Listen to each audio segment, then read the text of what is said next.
Welcome to the BEASTwriter Family, where social media engagement is encouraged. I am your host, Ryan Sakamoto, and today we are going to be discussing and continuing to break down the latest and greatest news regarding wide receiver Julio Jones, or I should say disgruntled wide receiver Julio Jones, and where he's off to, where he's going, the likely landing spots for him.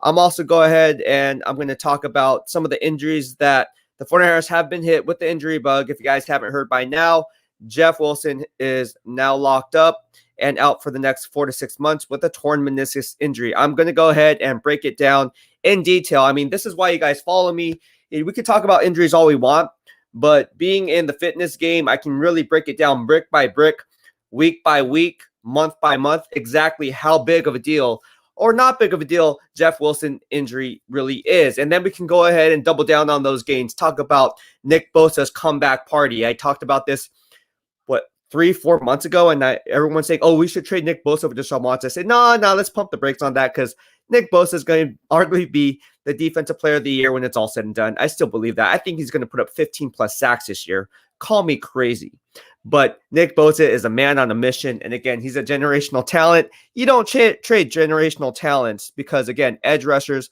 are at a premium. And again, I'm going to talk about why Nick Bosa is so important to the San Francisco 49ers and why any fan who says we should wipe our hands clean of Nick Bosa should be pretty much walking on eggshells when discussing that type of power play move. All right. So again, we're going to talk about that. We're also going to dive in, and obviously me being an Asian American, if you guys haven't heard the news yet, Eugene Chung, a former NFL offensive lineman and also offensive line coach, he was in the process of being interviewed for a potential hiring vacancy for the offensive line coaching position. Unfortunately, he didn't get the job. And during that interview process, just to play a little bit of catch up, we're going to go ahead and talk about that a little bit more in detail in this podcast. But according to the report and what he said, he was told that he wasn't the right minority. And last time I checked, Asian Americans are minorities. So the Fritz Pollard Alliance, who I spoke about this earlier with my man Jim Trotter, you guys caught that live stream earlier. I'll go ahead and repost some of his thoughts on that, on the Fritz Pollard Alliance and the lack of diversity in the NFL circle. Now, what's going on here is there's a reason why if you go to my Twitter, I already posted this stuff up. Like Jim Trotter is talking about this, and that's why it's a pinned post. And this was what, a month and a half ago? I mean, this was a long time. Well, and I guess in social media days, it's pretty much a long time ago, but I kept it up because it's very important and it still holds weight today. So that's why it's good to follow my live streams, follow all my videos, follow all my content, because even though it might be weeks, months prior, like long ago, it still holds weight today. And a lot of the stuff that comes out, it doesn't come out till 4 or 5 months later or 4 or 5 weeks later. But in essence, we predict things before they happen. So again, this is one of the things that kind of hits home for me because, one, I'm an Asian American, but even if I wasn't an Asian American, right, just in general, like the whole hate needs to stop in general. It doesn't matter what race, color, it's just getting ridiculous. And hopefully we can spread that aloha love in the BEASTwriter family. That's one of the reasons why I started the BEASTwriter family, home of the good vibes only. You see that hibiscus flower where we bridge all 32 fan bases lockstepped into one. So again, let's spread the love. I think that's what we're trying to go here and strive for here in the BEASTwriter family. So let's stop the hate. It's getting kind of out of control, and I'm at a loss for words. It's ridiculous. But anyways, let's talk football. Let's get started and let's get to your comments. Sanjo says, what's good, Beast? What's going on, Sanjo? How are you doing today? My man Spencer Bailey, the winner of the BEASTwriter family giveaway. I have your care package coming, my man. Stay tuned for that. He is the winner of the 49ers Fit t-shirt. Speaking of the BEASTwriter family giveaways, if you're just tuning in, yes, we run BEASTwriter family giveaways every Family Friday on our live stream. So all you got to do is subscribe to my channel here on YouTube. Just, you see that ticker below? Just open a new web browser, go to youtube.com/BEASTwriter, subscribe to your boy, and engage with us. This is where social media engagement is encouraged. You're not going to be judged. Every opinion matters. I don't care who you are. I don't care what platform you have. Everyone's opinion matters. Because at the end of the day, no one knows for sure. With that being said, we are running BEASTwriter family giveaways, and we give hot gifts only. Hot giveaways only. And this is a signed 8x11 frame of Justin Smith, signed autograph by, look at him just looking over the now retired Drew Brees and saying, "Who's your daddy?" He's like, "Yeah, it's me. I'm the cowboy."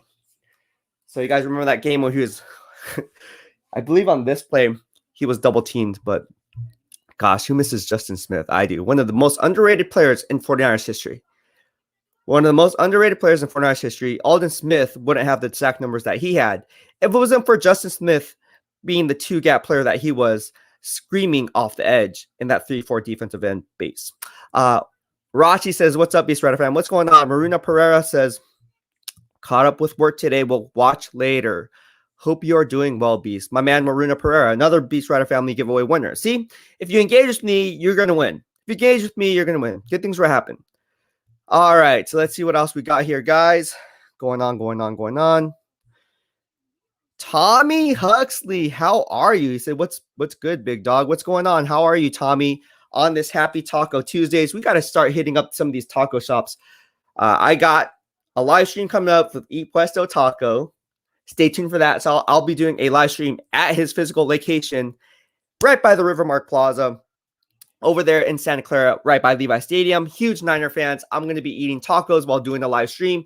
Hopefully, you can drive traffic into their business, into their taco place that they have there. I heard they're pretty darn good, so I'm excited.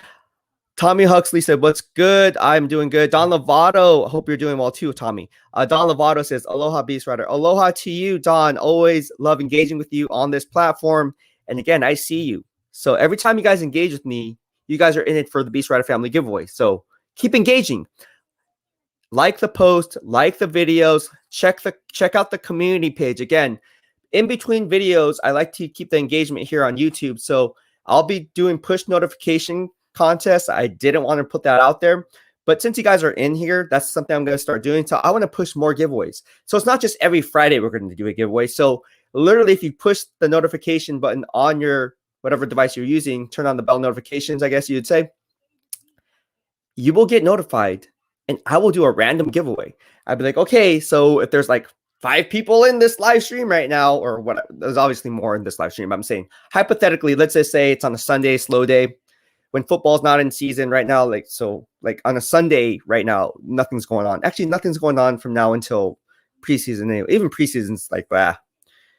And we'll talk about that a little bit later, but I'll do random giveaways. Like, holy cow, you gave away that. And like, hey, you could be the lucky winner. It could be a bad day. It could just turn into your best day. And we give out awesome prizes. Like, I don't give out crappy prizes. I'm not one to do that. I don't just give out, oh, here's a little pen that you get. It's like, who wants a pen? I mean, obviously people will like pens because it's free. I mean, you can't say no to free, but come on. It has to be at least a $25 value or more. Mel says, diehard Niner Halmos, another BEASTwriter Family giveaway. She won actually the 49er backpack, Rumble backpack. Everybody wanted this one. Mel, again, another one of the BEASTwriter Family giveaways. See, you engage with me, you win. Good morning, Beast. Good morning to you. How are you doing? How's your ankle? Mel's always in here in the BEASTwriter Family, always hopping on the live streams. You got to hop on, Mel, if you're not working right now. Jason Ellsworth, or later this evening. Jason Ellsworth says, "What's up, Beast? Hope you're having a great day." I am having a great day because I'm talking to you guys. I wake up every morning knowing I have a blessed day. You know, God gave me another day to do what I continue to do what I love, right? I love talking to you guys. This is my passion. And someone asked me the other day at the gym, Sal's a police detective, all right? So at the gym the other day, he goes, man, like, what's your purpose for this YouTube channel? I was like, wait, you caught my YouTube channel? You actually watched that? I watched the live streams. Like, all I saw was boom, you're hitting your draft as it was folding, like boom, boom, boom. It's like, it's crazy. It's like, so what is your goal? And I said, my goal is to be the most well-known NFL insider analyst here on YouTube. That's my goal, covering all 32 NFL teams, all 32. And again, if you look back at my grades, I'm doing all 32 NFL draft grades. I'm very passionate about it. The views on it are not as high, I would say, but I would strongly encourage you to check it out, because then you will know, like, hey, BEASTwriter just doesn't know the 49ers. Well, you guys know that I know all 32 because I always say I cover all 32, and you just saw with the draft, how the draft unfolded. But let's peel back another layer of the onion. I really put it in court. Hey, my stuff is on the line. I said this player's going to do well. This player's not going to do well. This 5th round pick is really going to do better than this 1st round pick. Stuff like that. And I can't go back and say I didn't say it. So I strongly encourage you to check these draft grades out. And again, that's where social media engagement is encouraged. It's not just in live streams, because if you check these out and you comment on it, that's just going to pump up the algorithm into where you can be another BEASTwriter Family giveaway winner. So there was one I did. There was only about 7 people in it, and I did a premiere video. And I'm not going to say which one, but of those 7 people that were in there, they definitely are in the running for a really, really fun giveaway. So again, all I want is the social media engagement is encouraged. If you agree or disagree, that's all good. You don't have to agree with me. I don't care. But just, be respectful, provide your analysis, and then we'll have a healthy discussion about it. But more times than not, you guys agree with me. And I usually agree with you guys. Tommy Huxley says, Cowboys was a beast, man. I love him so much. Yeah, Cowboy was a monster.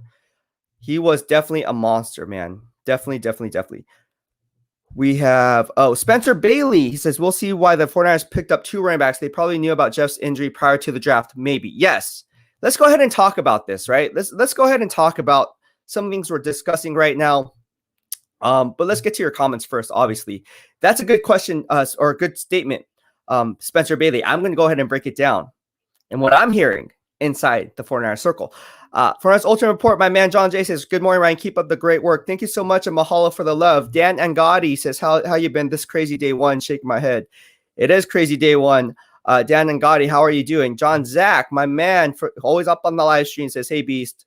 How you doing, man? I hope you're doing well. My man, JP Edwards, Arizona Cardinals fan base, says, sup, B-Dub. I love my BEASTwriter family. Look at this. Daniel, what's up, JP? Daniel Middleton, I always see you here on too. Good morning, Beast. Good morning to you as well. Spencer Bailey says, we have to be careful not to blame other minorities because of the corrupt system. They will try to pit us against each other. All love. Yeah, it's all love, man. It's all love here in the BEASTwriter family. Michael Hagervert, see him all here. How you doing, man? He says, what's up, Beast? Spend a minute. Hope all is well with you and the BEASTwriter family. I love the BEASTwriter family. BWF is going straight to the top. We are not slowing down for anyone. And again, this is a slow time for NFL news. That's why people say, oh, how come you didn't report anything on Marquise Lee? Well, I was like, well, I was hearing that, it wasn't worth reporting. So I'm not going to report something if I knew it was going to be damaged goods in the first place. So I was like, I'm not going to report this. So that's why when I do come on, you're like, oh, man, he actually has something good to say other than just clickbait. And if you like clickbait, that's cool too, but that's just not the way I've been known to do business. Spencer Bailey, thank you so much for the super sticker and super chat. I appreciate it. Mahalo. So if you love the work, love the channel, love the BEASTwriter family we're striving to push and the movement we're striving to go for, please consider sending me a super chat so I can continue doing this as my full-time job. Obviously, I have to make money, has to pay the bills, but I love talking to you guys. And also, it will help with the BEASTwriter family giveaways. More money, bigger prizes. But the prizes are already pretty big, to be honest with you. Tommy Huxley says, Cowboy was a beast. Oh, yeah. Frank DeBoss says, hey, Beast, I got the shorts, but gave them to my son because I'm 6'1", 225, but he loves them. So Frank DeBoss was another one of the BEASTwriter family giveaways. Again, you guys can tell I'm not playing around. Frank DeBoss was another BEASTwriter family giveaway where social media engagement is encouraged. So again, keep engaging, keep liking it, keep sharing the post. Tell all your family and friends. All this helps the algorithm and you winning BEASTwriter family giveaway prizes. And it's all to give back to you guys. I don't play around. I say I'm going to do it. I'm going to do it. Frank DeBoss is another BEASTwriter family giveaway. And he got these Under Armour shorts that were given to me by Under Armour for the NFL Combine. If you remember, the NFL Combine was sponsored by Under Armour. And they gave me the NFL Under Armour 49ers authentic Combine shorts. Because I was basically, how do I say this? Well, I was kind of sponsored by them, I guess, in a way, because they gave me shorts. I shot a commercial for them, kind of drove traffic to the NFL Combine. They saw my fitness grind. They're like, dude, you're a beast writer for a reason. We like what you have to say. Can you like push video content on your Instagram? It's like, sure, I'll do that. So again, if you guys have been following me on my fitness grind ever since, 2015, then you would know. Majority of my stuff was all fitness. Majority of stuff on Twitter was all football. Now we're bridging the gap on Twitter and on Instagram, football and fitness all into one here on YouTube. So there's that. John Zach. Well, I'm glad your son liked it, Frank, and thank you so much for the BEASTwriter family and joining us. John Zach, have you hit the lettuce wrap protein burger from In-N-Out? I have, and I'm not a fan. I don't like the lettuce wrap because it's too soggy. I don't like soggy. It was just too soggy for me. But I can see why you liked it though, because I didn't really miss the bun that much, which is really weird because usually, a cheeseburger you need a bun. But yeah, Isaac V says there's a taco truck on Saratoga by the 76. Amazing burritos. They grill them up so the cheese is melty and the tortilla is crispy with the cheese bits. Whoa, where is this off of? On Saratoga Avenue? I need to go there. Thank you so much for the recommendation, Isaac. Brandon Cassell says, what are you hearing about Julio Jones? Let's go ahead and talk about this. Let's talk about what's going on with Julio Jones, right? So if you catch my live streams, I talked about Julio Jones, 3 live streams ago, all back to back to back to back to back.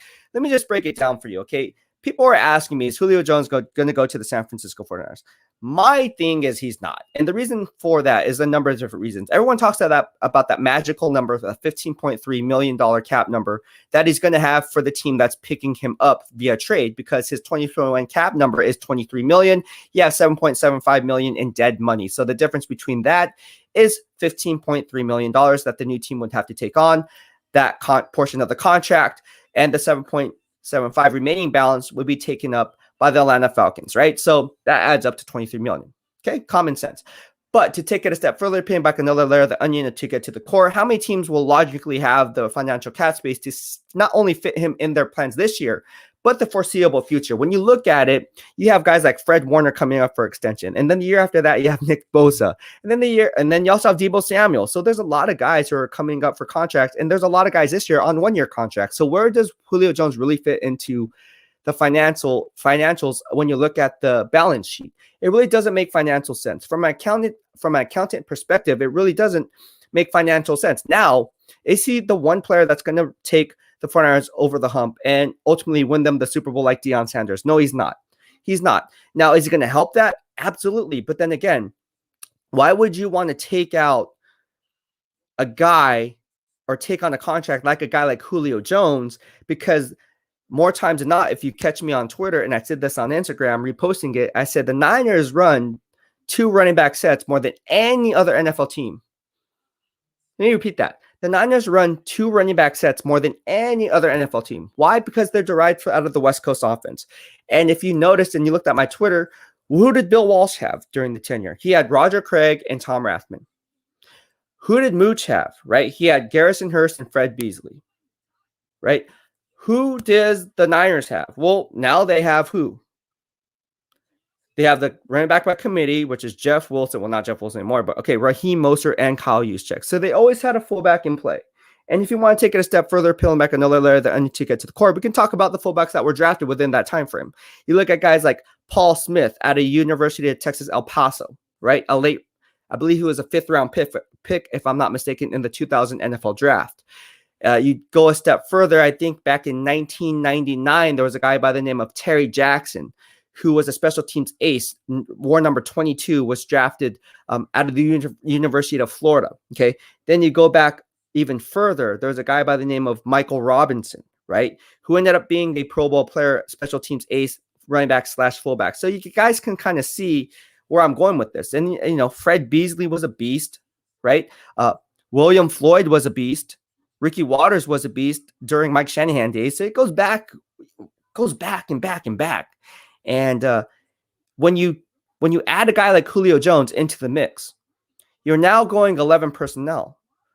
But then that takes away from the West Coast offense, because the West Coast offense derives out of the short area passing game. And now you're taking out Kyle Juszczyk, who you just gave a 5-year, $27 million contract to. So not only are you not justifying Kyle Juszczyk's big paycheck, but you're also underutilizing him, because what's the point of paying a guy a 5-year, $27 million contract to ride the pine when you're bringing in a guy like Julio Jones? To make matters worse, if you were to add Julio Jones anyway, yes, he can stretch the field, beat that deep safety over the top in that cover 3, cover 1, put in that safety to a decision, even if you line up with George Kittle on the same side, because now you're putting that safety decision to take on George Kittle to help out that linebacker, or does he take on the boundary cornerback, give him help over the top? using the sideline as an extra defender. With that being said, it doesn't matter if Julio Jones gets open because who's that quarterback? Jimmy Garoppolo. What's his downfall? Throwing the deep ball. So even if Julio Jones gets past the cornerback by 2 to 3 yards of separation at the top of his route, is Jimmy Garoppolo going to make that throw? I don't know. I don't think so. And let's peel back another layer of the onion to get to the core. Let's do another one. Let's peel back another layer of the onion. Deebo Samuel, he's returning from injury. If you're going to give that guy a long-term deal, don't you want to see a larger sample size to pull from in order to warrant that? Because he has to sustain health for a full 17-game schedule. And you can't do that by giving him limited reps and then going for a smaller sample size and then looking at, oh, yeah, his contract is up. Oh, should we resign him? I don't know. Like, how many catches did he have? Well, then how many snaps did he play? Well, then, he had that one rookie year, but then he was hurt the other year. So it's like, what? No, you don't do that. So that's why it doesn't make much financial sense. I don't know. Call me crazy. I just don't see it happening. I just don't see it happening. Now watch it happen. Michael McCann says, aloha, Beast. Thoughts on Jeff Wilson? Good timing. Mean we can keep both running backs, but another injury already. DC Wilson coming back to the 49ers or losing his job with the new additions. Let me just go ahead and talk about this. Let's go ahead and talk about what's going on as far as Jeff Wilson, right? So this is why you guys follow me, because we can talk about recycled news, which is, oh, Jeff Wilson has a torn meniscus. He's out 4 to 6 months. Okay, well, let's peel back another layer of the onion to get to the core. That's what we do here in the BEASTwriter family. And luckily, you're in luck because I'm NASM trained. All right, so let's go ahead and break it down brick by brick. All right, so there's different types of a meniscus tear, first and foremost. First of all, let's go ahead and put it back in layman terms. What the heck is a meniscus, right? What is a meniscus? It's the area in layman terms between the shin bone and the thigh bone. Okay, so it's between the shin bone and the thigh bone. So basically, in layman terms, it's not the exact location, but let's talk about the kneecap. Okay. You look at your kneecap and you're like, oh, dang, the meniscus is in there somewhere. Okay. Just put it in layman terms. I'm not going to pull up my knee and all these. Okay. Layman terms. Okay.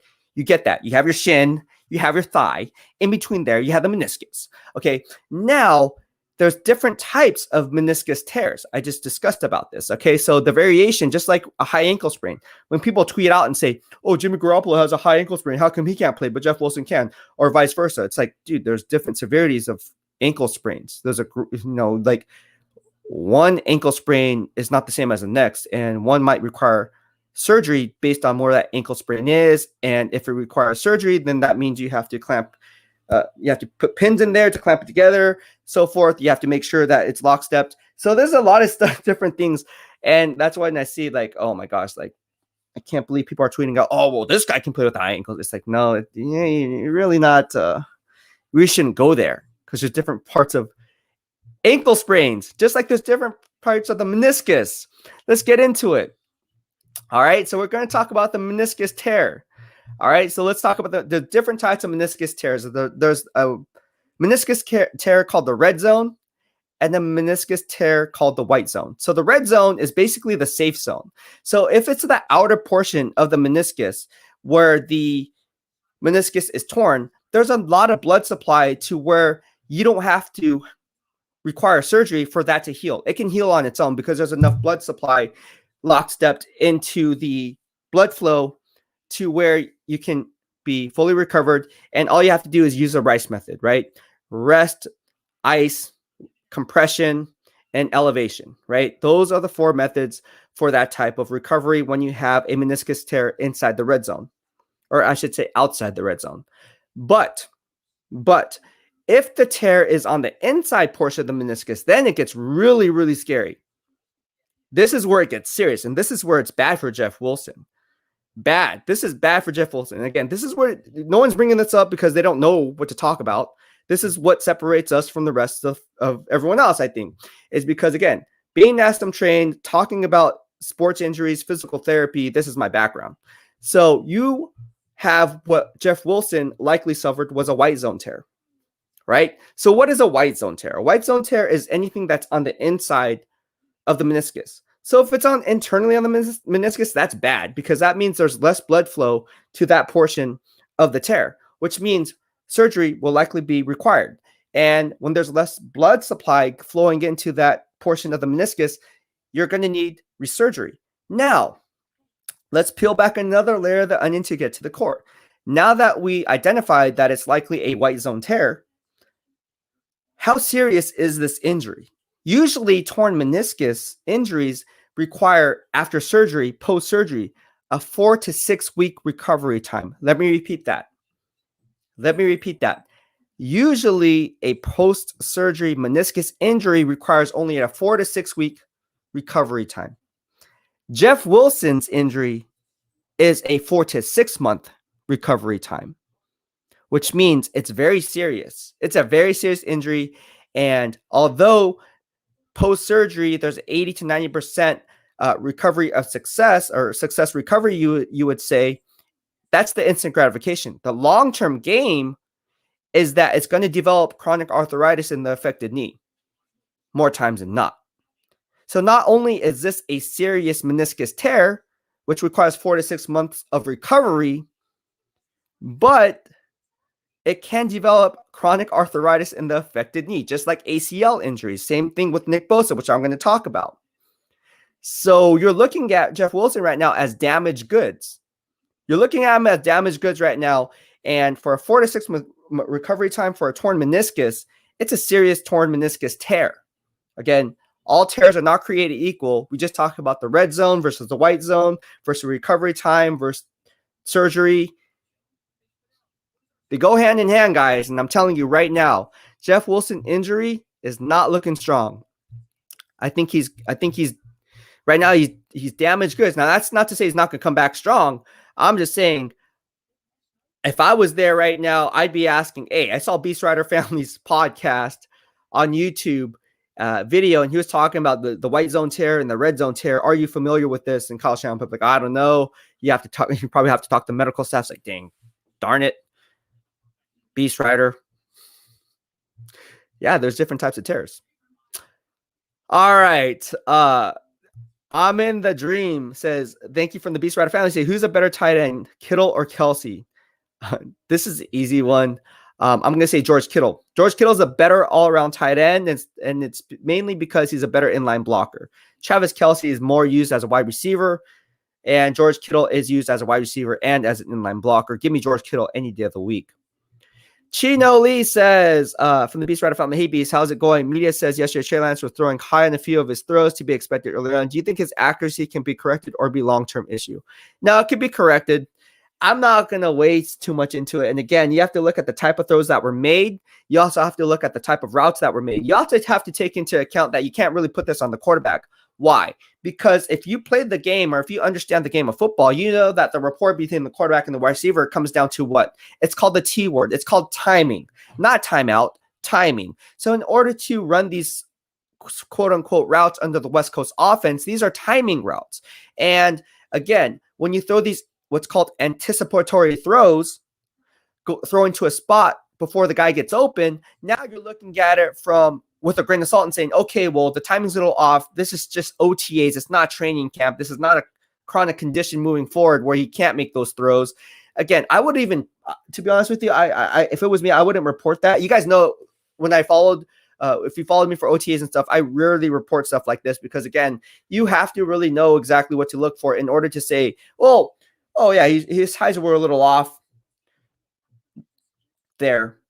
Maybe they were. Maybe the guy was wide open and just threw it over his head. Like, that's a cause for concern. But if it's just a quick slant or was thrown a little bit behind him, I mean, that can get cleaned up. I'm not too worried about that at all. But we'll have to see how that plays out. My man TJ Ruthless Sports is on here. Let me just go ahead and bring him on. What's going on, bro? What's up, man? Long time no see, man. I know I've been kind of busy. Yeah, you've been doing your thing, man. How you been? I'm doing all right, man. Just supposed to have Jason Aponte for Monday. Then that's cool. Who's that? Then Grant Cohn. He's the one that goes on Grant Cohn's show a lot. Oh. And then I'm supposed to have Grant coming up after next week, so that should be interesting. But I was gonna see if we can work something out in the coming weeks, like in the near future, man. Yeah, we could. My schedule's pretty much like I haven't done a podcast in a while because I've been doing some stuff behind the scenes, but yeah, we can do it.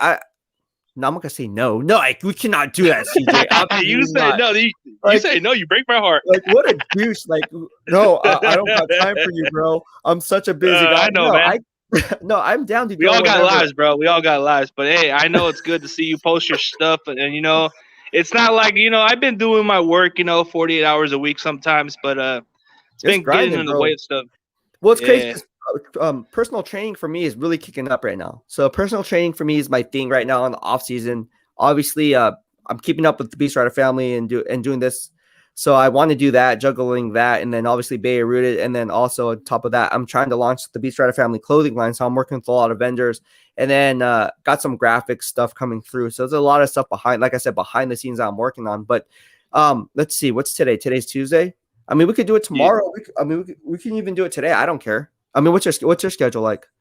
Oh, you want to get like a few days in advance, huh? To hype it up. I gotta get at least a schedule advance. Maybe like on maybe next Sunday if you got free time out of it. I can book you in. We can do that. Let's do next Sunday.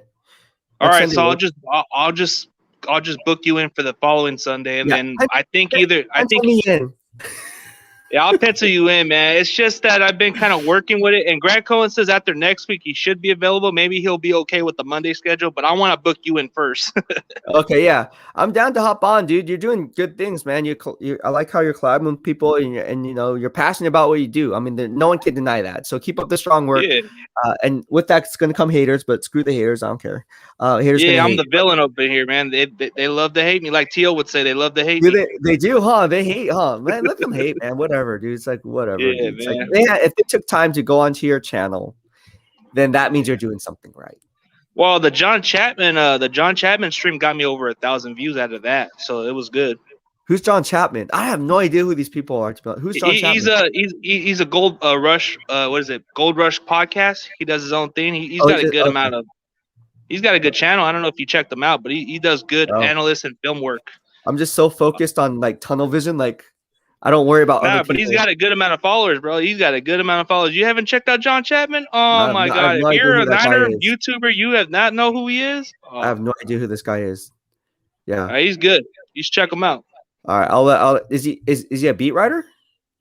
No, he's more like an analyst where he does film and does like play-by-play stuff and all the other stuff. But he does like the film takedown and what he thinks of the certain, like he has his own opinion and all that.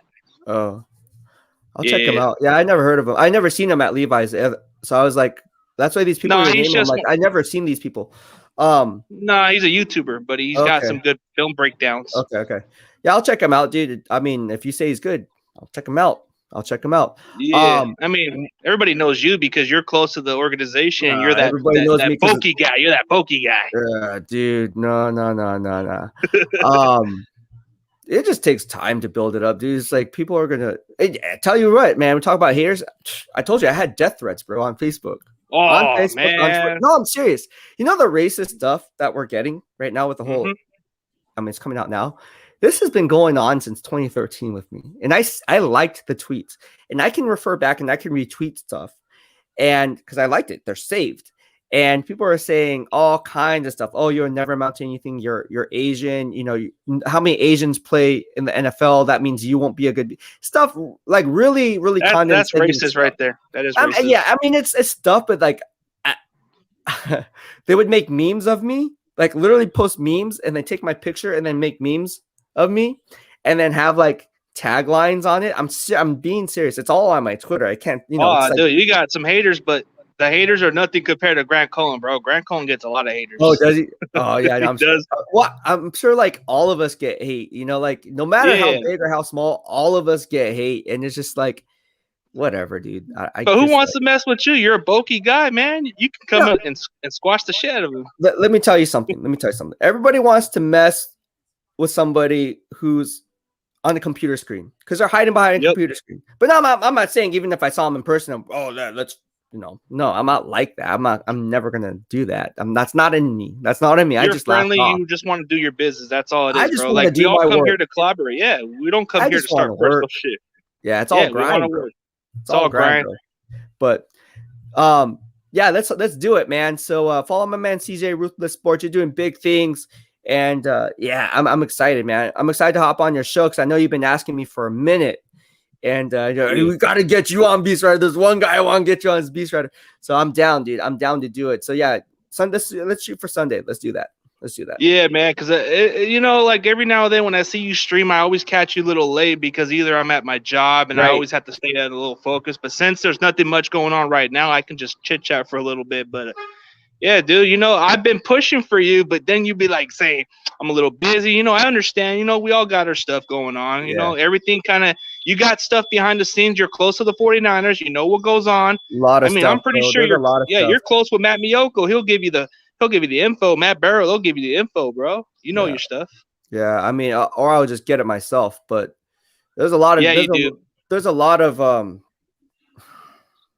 it's just a lot of like stuff that's happened. Like in order for me to formulate a live stream to hop on like right now, there's a lot of legwork and homework behind it. Like if you notice, I'm just like flowing it. This is all flowing, right? It's free flowing. It's like a rapper just flowing.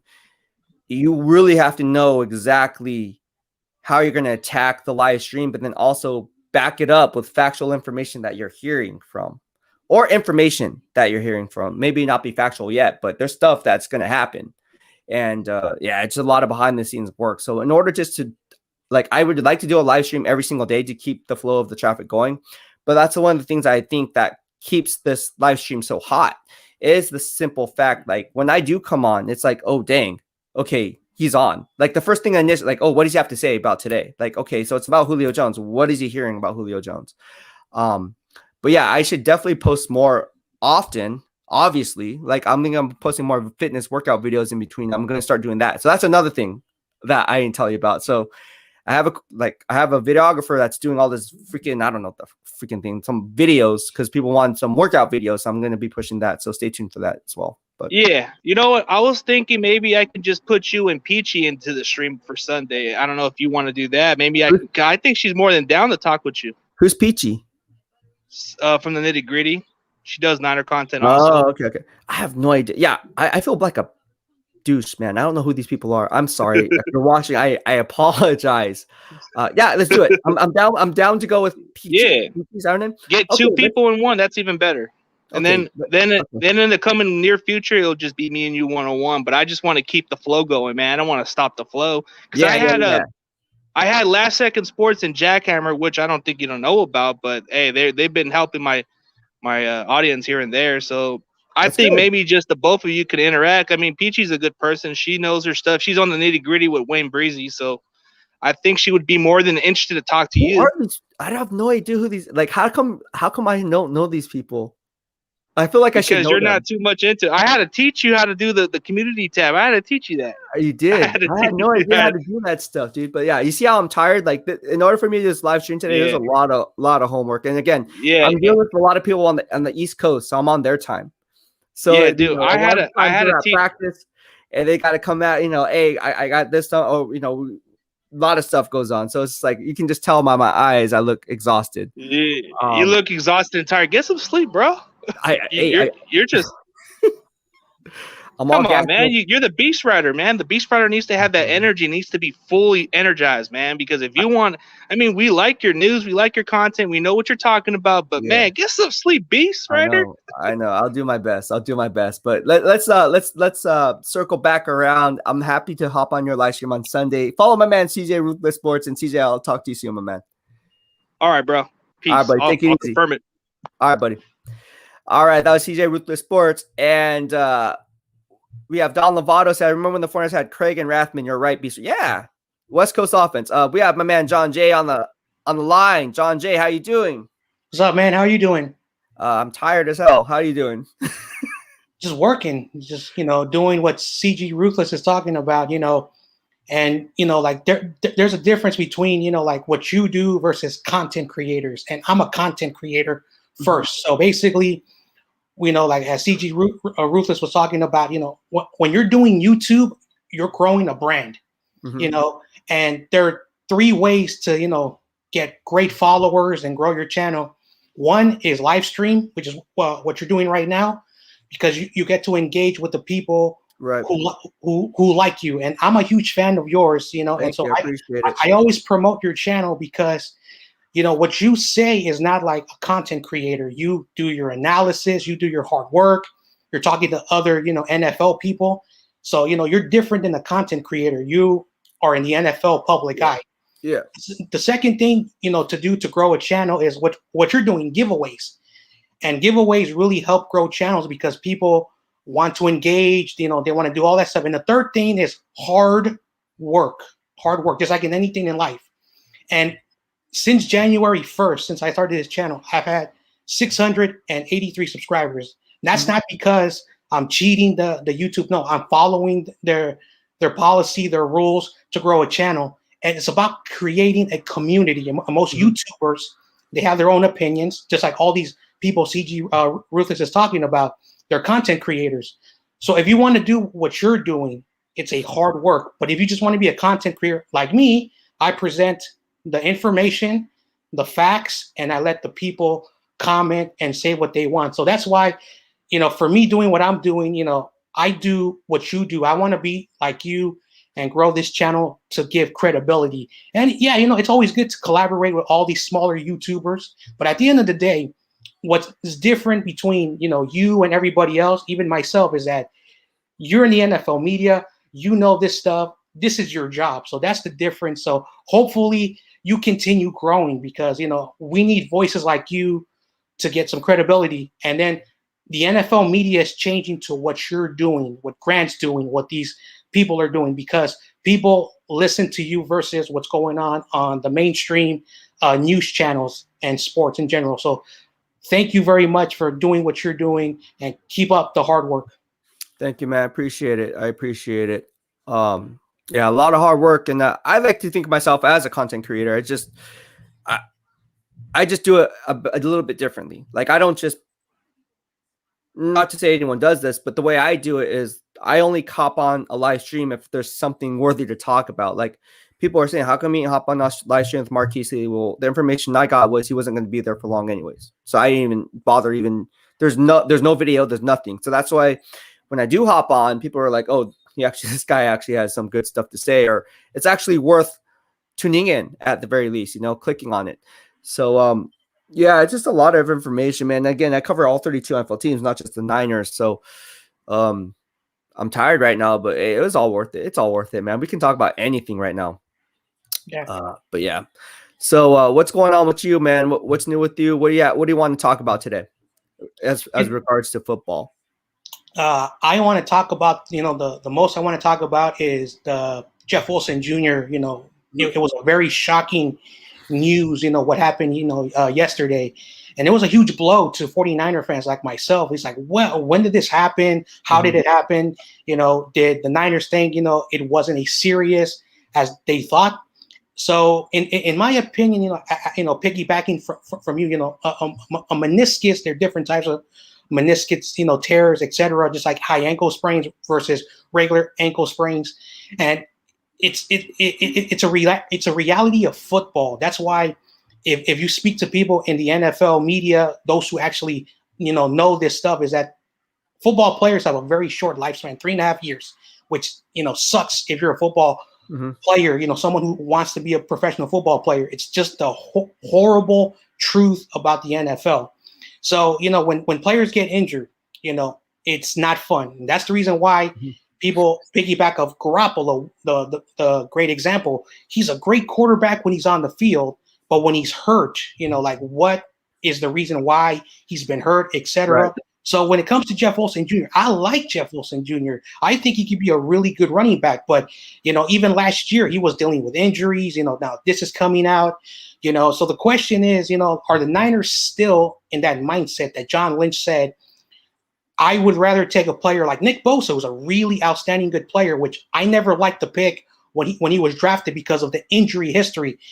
He goes back to high school injury, college, and then what happened this past season. So at the end of the day, if we're going to be giving, players a certain pass because one position or one guy we don't like, it really is a reminder that injuries happen to everyone. So hopefully the Niners start to realize, let's sometimes, be skeptical with these great athletes that get hurt, because we've seen it all, not just with the Niners, but great athletes who were great in college with injury histories.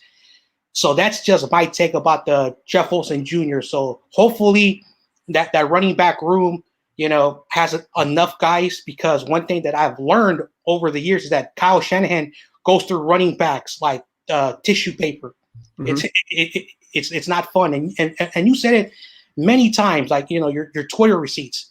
It's about, we need a running back since, Frank Gore to be a 1,000-yard rusher, because at the end of the day, it's been a long time. And even the media is starting to call out, hey, Niners haven't had a 1,000-yard rusher since Frank Gore. So hopefully Trey Sermon or Elijah Mitchell or Mostert or whoever, can finally, we can find the guy who can actually, run the ball for 1,000, yards, etc. So that's what I wanted to talk about, the Jeff Wilson Jr.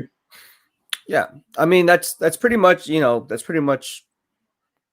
what everyone's talking about is the injury. People are like, well, what the heck? When did this happen? How come no one reported it? It's just like, well, no one reported it, or they knew about it, and that's why maybe they drafted Trey Sermon, right? Ultimately, I think that Trey Sermon is going to be a 1,000-yard rusher for San Francisco. And call me crazy, but I think Trey Sermon can arguably be the offensive rookie of the year when it's all said and done, if he gets the lion's share of the reps. No one's reporting that. You heard it here on the BEASTwriter Family. Go ahead and feel free to piggyback on that. But that's what I think. I think Trey Sermon has the talent to be one of this best sleepers in this entire draft class. I think he's going to do well under Kyle Shanahan's scheme.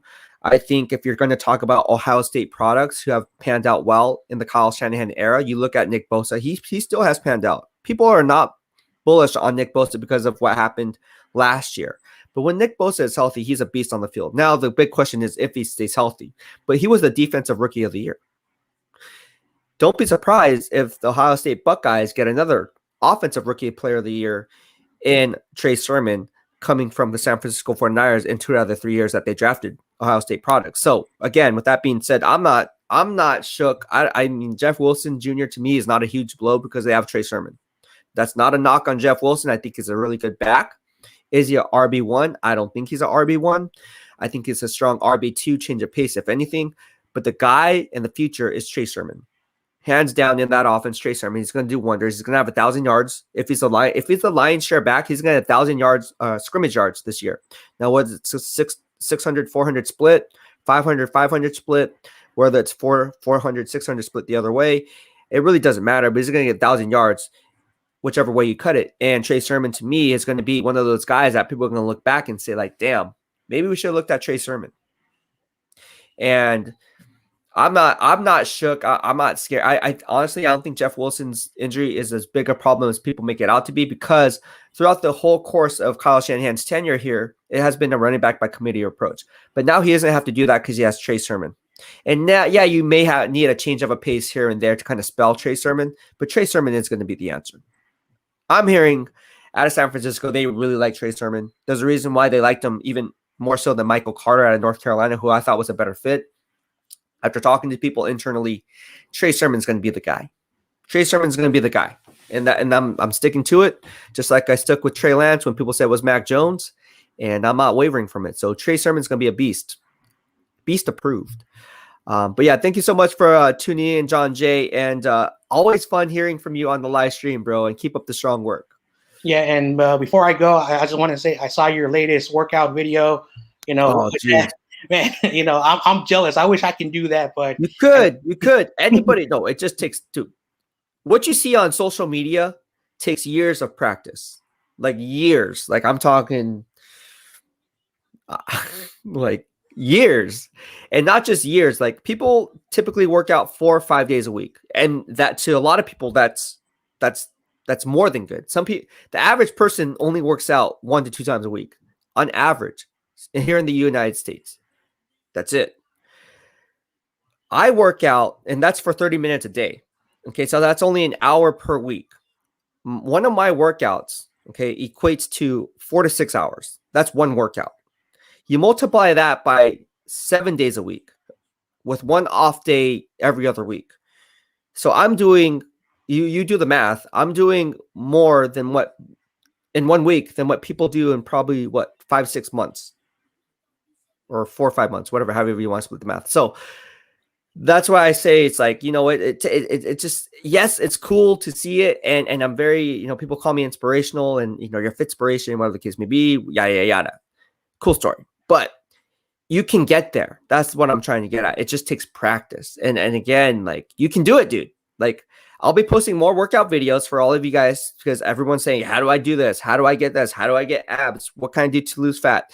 What should I do on my diet? And that's why I'm going to hop on these live streams and talk about fitness. There will be live streams just dedicated to fitness. Now, it may not get as much views, but then there are people who want to know and people who are just intrigued to know, even if they know nothing about fitness, nothing about nutrition. If anything other than else, you're learning something. It'll be very educational because if you're a football player, if you're an athlete, or if you're just an average person sitting at home just looking to get started but don't know about the ways of doing it, well, that's what the BEASTwriter family here. And that's what I'm here for, because I can tell you, hey, look, these are some things that work for me. It may work for you. These are some myths about personal training. This is some myths about, you know, fitness, your fitness grind. This is some myths about this and that, because you can Google anything. You can YouTube anything. But let me tell you something. Not everything you can find, because I'm on YouTube. Also, a lot of these fitness videos, they don't show you everything. They'll show you bits and parts, and then that's when you go to the gym and try to replicate it at the gym. You're looking at it on YouTube, and you're like, okay, so I'm supposed to. No, because you have to pay for that service. That's why they'll just give you and then injuries come into play. So that's why it's very careful. And I'm very transparent. I will tell you, look, this is how you're supposed to do a bicep curl. Okay, this is how you're not supposed to do a bicep curl. And I'll show you guys the differences. Now, there are some good YouTubers who actually show this, but those are few and far between, because at the end of the day, it comes down to money. It comes down to money, and price is what you pay, value is what you get. So again, I'm here to help all you guys. Obviously, how you guys can help me. If you guys don't are unable to donate, you know, or whatever, donate to the channel with a super sticker or super chat, or just like the video or engage. I mean, you talk about social media engagement right here in the BEASTwriter family. That's what it's about. So it doesn't cost a thing to just engage or like to hit the like button, right? It costs absolutely nothing for you. It's free. Like, it takes 1 second. If you're watching this for 51 minutes now and you haven't liked it, I'm going to be questioning how come you didn't like the video, because you've been on it for 51 minutes and haven't liked the video. But no, it's just things like that. So hopefully, I think you like the fitness videos. I'm going to be posting more of that stuff. And if you have any questions on that, we can talk about that right now. Is there anything that you wanted to know about as far as fitness is concerned? Well, before the shutdown, that happened the past year, I was a guy who would help exercise train kids, between 12 and 17-year-olds, simple stuff that I learned. So I had to study fitness, etc., for kids, different than adults. So I am very fascinated in learning about fitness, what I can bring to the table. The same thing for me. I've always been a kid who's been growing up outdoors type, because I didn't have video games or internet until I was later in life. So I was always going outside. I was always active. But the past year, I've been unable to do all that fun stuff that I love to do, going outside. So I've always been an outdoors exercise person. Not like you, of course. 7 days a week, 4 hours, but just, But then again, the thing is, like, you can't compare. Anyone who's watching this, you really can't compare to me, because one, I do this for a living. This is my other 9 to 5. I actually compete for a living. I'm going for my pro card. I mean, these are my first place. I'm nationally qualified to turn pro, internationally, like going against people from all over the world, not just the US. So it's one of those things where that's why I want to bring the knowledge that I have to the forefront and be like, you know what? We can actually do this together. Like, I want to see you guys progress both on and off the football field. I mean, if I can do it, you guys can do it.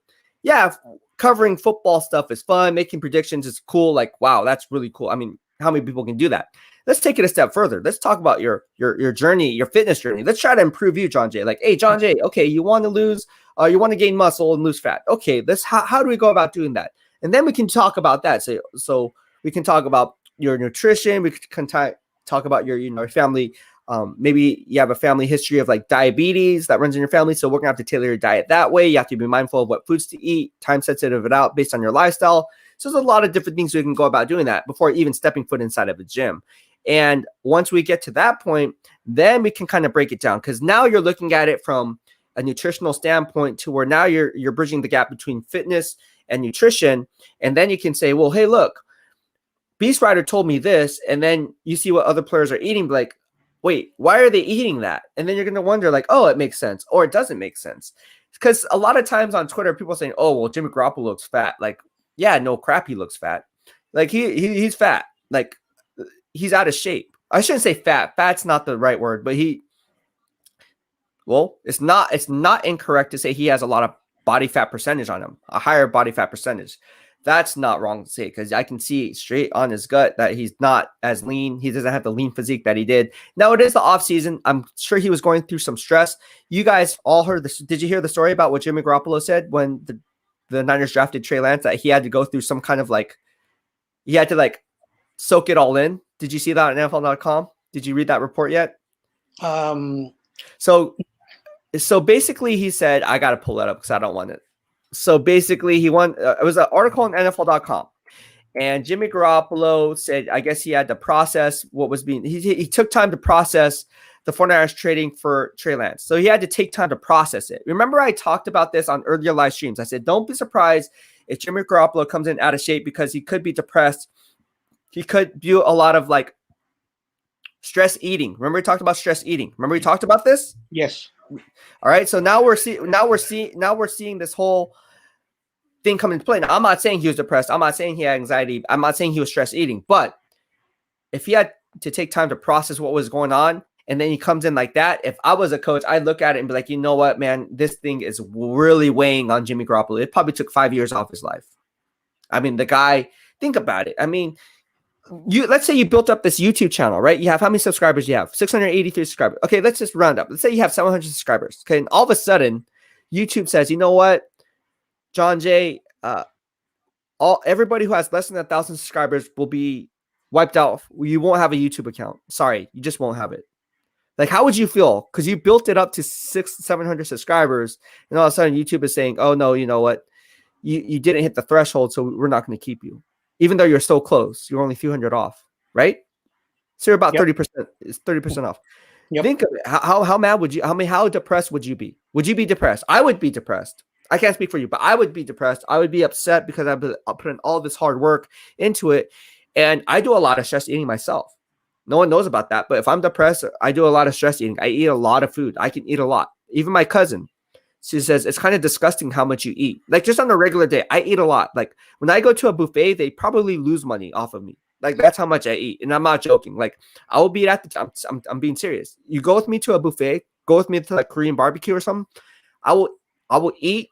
Literally at Gem Barbecue, they know my order. They literally, when I go there, oh, Beast, okay, come in. So I have my own table. They automatically bring in the food trays. And it's all on Instagram if you haven't followed me. And they bring me a stack of trays. And that's round one. That's how much I eat. But a lot of it's stress eating too. It's you know what? Maybe I'm stressed out. Maybe that's why I'm eating so much. You don't know what's going on. I don't know what's going on with Jimmy Garoppolo, but I do know that he did come in overweight, right? He did come in overweight. And it's going to be interesting to see how he bounces back from it, because this is OTAs. It's May 26th right now. If I was trying to cut down on Jimmy Garoppolo's diet, I would say, obviously cut out the carbs, put in the lean protein. So he's going to be eating a lot of chicken breast, probably maybe some top sirloin. Anything that's a sirloin is good, or that has loin in it as steak is good. You don't want the ribeye that's too much fat, even though it's marbleized and it tastes really, really good. Stay away from the ribeyes. But yeah, anything like top sirloin's good. You can get top sirloin ground beef. That's good. Turkey. That's good. Turkey, ground turkey is good. So any type of that stuff, you're going to see Jimmy Garoppolo be on that kind of a diet. I'm telling you right now. And what did you think of Mike McGlinchey? Didn't he add some weight? What do you think of him? Yeah, I mean, he was more bigger than the last time, I saw a picture of him. No, right? And I'm going to be completely honest, man. Maybe the way I see it, he was a little bit more, not fat, but a little more huskier. Yeah. So I think he's been listening to the critics of what people have been saying about him. And not just, him, but a lot of the 49ers were more bigger, not like George Kittle, whose arms were massive like yours, but some of the players, even Jimmy Garoppolo, they're a little bit more heavier than they were the year before, for whatever the reason is. And, at the end of the day, At the end of the day, I always use this analogy because I watch baseball too. Yeah. The Niners had Pablo Sandoval, and he was a great athlete. But every spring training, he was over 300 pounds. The general manager was always on his case, and Pablo Sandoval, his excuse was like, "In my country, we eat so much heavy food, etc." And so that was one of the things that he clashed over with the GM of the Giants. And at the end of the day, the same thing, when it comes to you have to get in that pre season shape, and then entering the season in shape. So at the end of the day, hopefully these players, know that they got to get in shape, because if that weight lingers on until the season starts, that's the reason why last year Mike McGlinchey was a little bit more thinner, because he was trying to get in a more leaner, more shapier shape than he was, which a lot of people say probably that was the reason why he was horrible last year. But at the end of the day, you do have to be a certain shape at certain positions, no matter who you are. Some players are just naturally heavier, others are more slender, etc. But at the end of the day, there's still several months before official training camp and preseason for these guys to get back in shape. And that's why OTAs are very important. Just like a friend of mine who I've got to know these past few months, who played in Clemson and moved to San Francisco, said when he played football, and when he wasn't playing football, he would gain weight, but he always got back into football shape when the college season started. So that's one thing that he tells me a lot, and that's what he's learned over time. So OTAs, training camp, etc., are very important for an athlete. I can basically say this personally. I played baseball, and I always had to put myself in shape to get ready to play baseball. And when I was playing football for half a season in JV football, I had to get in shape, because at the end of the day, that's the reason why these players are very built in a certain way, and why they were making fun of Mac Jones, why he was a little bit more fatter, because at the end of the day, we as fans also criticize the way they look, and that's why athletes get paid to stay in shape as well. So that's how I see it, my opinion. So yeah, yes. And that's why I think Nick Bosa is going to have a great year, is because Nick Bosa knows what to eat. He knows how to train. I know this. I've seen Nick Bosa live and up close, and I know it. I know his workout routine. That's why he's not there in San Francisco or at Santa Clara. It is interesting to point out that they're allowing him to stay over there and not train over here because they don't want to mess up a good thing. So in my mind, is that more of an executive decision saying, hey, we don't want to mess with a good thing because we don't know how we don't play. I'm not saying this. I don't want to put words in their mouth, but do they place more trust on Nick Bosa's training, doing it on his own, than internally? Because think about it. If it was my guy, if I was John Lynch or Kyle Shanahan and Nick Bosa, and I was the head coach, and I really trusted my strength and conditioning coach to be the guy, to be hands-on in my eyes and ears when it comes to his progression, I would be like, okay, now you have to come back and train with us for OTAs, right? I want to see how you're progressing. It's hard to do that over Zoom calls. It's hard to do that looking off videos and posting it on Instagram, because you're only seeing 15-second clips. You're only seeing a portion of what's going on. How is he progressing? Oh, he looks fluid on this moment, but how many drills did he run in between that? How long was your workout? What were your rest periods in between sets? What exactly lateral agility work were you doing to get to that point? I need to know these things. So when you come back to me, we don't have to play a little bit of devil's advocate here and be like, okay, well, you did this, but you didn't do this, right? I want to make sure I know exactly what's going on, and it's hard to do that. It's like me training somebody. It's like me training you online, doing online coaching. I can show you the right movements of how to perform a certain exercise, but unless I'm physically there showing you, it's a different type of mindset. It's a different ballgame. It's a different beast. So that's why I thought it was really interesting that they're allowing Nick Bosa to train, because they felt that they didn't want to mess with a good thing. So how much trust do they really place in their own strength and conditioning department to allow Nick Bosa to do whatever he wants to do over there? Now, it may work, and it probably will work, because Nick Bosa is going to have a hell of a year. He probably have 15, 20 sacks. So I get that portion of it. But wouldn't you think it would be better if he was here in Santa Clara training with the medical staff that it's going to be hands-on with him throughout the whole season? Yeah. I don't know. That's just my opinion. I don't know, maybe, and he's going to come back in training camp and everything be good and dandy, but I would like to at least have him come back for at least a certain period of time so I can kind of see and have a sit down with him. Okay, cool. I don't mind you doing your thing because it's working. And if that's what you want to do, hey, man, my hat's off to you, man. You take care of your business. But I need to know exactly what types of drills you're doing, how long you're doing these drills, what your rest periods are like. So I need to know where your conditioning's at. Because right now it's all about conditioning. People don't talk about that. They just talk about a player at practice and be like, oh, well, Trey Lance is throwing the ball high. I want to look at, I always did this. I always looked at the guy's conditioning.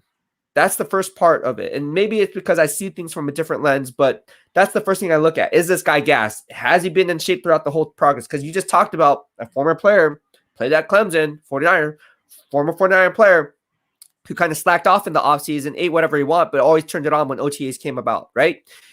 I want to see the player who didn't do that. I want to see the work ethic in the player who did this throughout the whole entire season. So once the season ended, he left no stone unturned. He didn't take any days off. That's the beast mentality, and tried to better himself to where when he hits OTAs, he's already in that training camp phase. He's already 2 steps ahead of the other guys on the roster. So now when you look at it, you're saying, man, and you're looking at it as a coach or a strength and conditioning coach, and you'll be like, man, this guy is not gassed. Like, he really put in the effort. You can really tell compared to someone who was slacking off, going to Chick-fil-A down the street all the time. And I've seen it. I ran into the players when I worked with them. We would be in the drive-thru together. Okay. Like, we'd be in the Chick-fil-A. No, I'm being serious right now. I guarantee you at 11:20 a.m., probably around, they're going to go out on lunch pretty soon. When they go on lunch, half of them or a good portion of them will be at the Chick-fil-A. Okay. So if you guys want to see some Niner players, go to Chick-fil-A. If you want to see some Niner players, go to Taco Bell after practice is over. Okay. That's where you're going to find these guys. And it's interesting to see how undisciplined they are in their diet. Now, you don't have to be disciplined. You could be like George Kittle, right? And go to Panda Express. I don't care. And he's a beast. But those are few and far between. I think when you're a borderline player who wants greatness, you're going to have to attack the game a little bit different, especially if you don't have the talent level to do it. You're going to have to win and gain the competitive advantage in other areas. And the moment you slack off is the moment someone else comes up and takes your spot. So that's the thing that I would like to see from like NFL players is like, don't slack off during the offseason. Instead, turn that into a positive to where, you know what, like, this is the time where I need to stay disciplined. Look at Tom Brady. You think he eats McDonald's on the offseason? No, but he's in the Super Bowl every single year. That's the common denominator between an average player and a good player and a good player and a great player. Greatness comes from those who want to put in the work when no one is watching. That's some inspirational talk right there, but that's how I see it. But yeah, thank you so much for tuning in, John Jay. Is there anything else you wanted to say before you head out? Let's see. Well, before I go, I just want to say this quickly. Yes. Make sure you like, comment, subscribe, super chat. Let's help Beast grow. You know, I am a huge fan of yours, man, because when I watch your stuff, you know, I want to be at the same level as you are, you know, working hard, you know, creating what I'm doing. And you have a great follower. They're very good, you know, great supporters. They got your back. And it doesn't matter about the bigger guys, the content creators. There's a reason why I've been subscribed to your channel for several months now, not because, I just want to follow you, because I want to listen to what you say with my opinions, and I use it on my channel so I can get the correct, accurate information. So make sure you help this guy grow, because at the end of the day, you know, as I told you before, once training camp starts and the regular season, you're going to be growing your channel like so fast, because there's going to be 7 days a week of content. You'll get 10,000, maybe 20,000, because people want to get the information, you know, that stuff. So at the end of the day, let's help this guy. I will always be fighting for you, no matter man. Appreciate it. What people say. But thanks very much, man. You know, keep up the good work. Peace out, everybody. All right, John Jay, and follow John Jay too if you guys like his work. He does a really good job. He hustles, he grinds. So again, good vibes here only, man. I just love talking to you. Like, people ask me, right? I don't know when you caught on this, but some people are asking me, like, Beast, you're already made it, like, quote unquote big, you know, as a beat writer, whatever. It's like, what is your goal here on YouTube? I say, you know what? My goal is to be the most well-known NFL insider analyst on YouTube. That's my goal. All 32 NFL teams. I don't want to be known as the guy on YouTube. And and prove me wrong. But I think I have what it takes. And that's me being biased, but the Twitter, YouTube receipts don't lie. And again, I wouldn't be in the position I am without you guys. So, I mean, otherwise I'd just be talking to myself. So thank you, and follow John Jay. Again, John Jay, you have a passion. You're on the right track, and who knows, you could be better than me. Keep grinding. You never know, bro. Hey, let me tell you something. Everybody here has an opinion, right? So keep grinding, silence the haters, bro, and hopefully you will be better than me because you're on the right track of doing that. So keep up the strong work.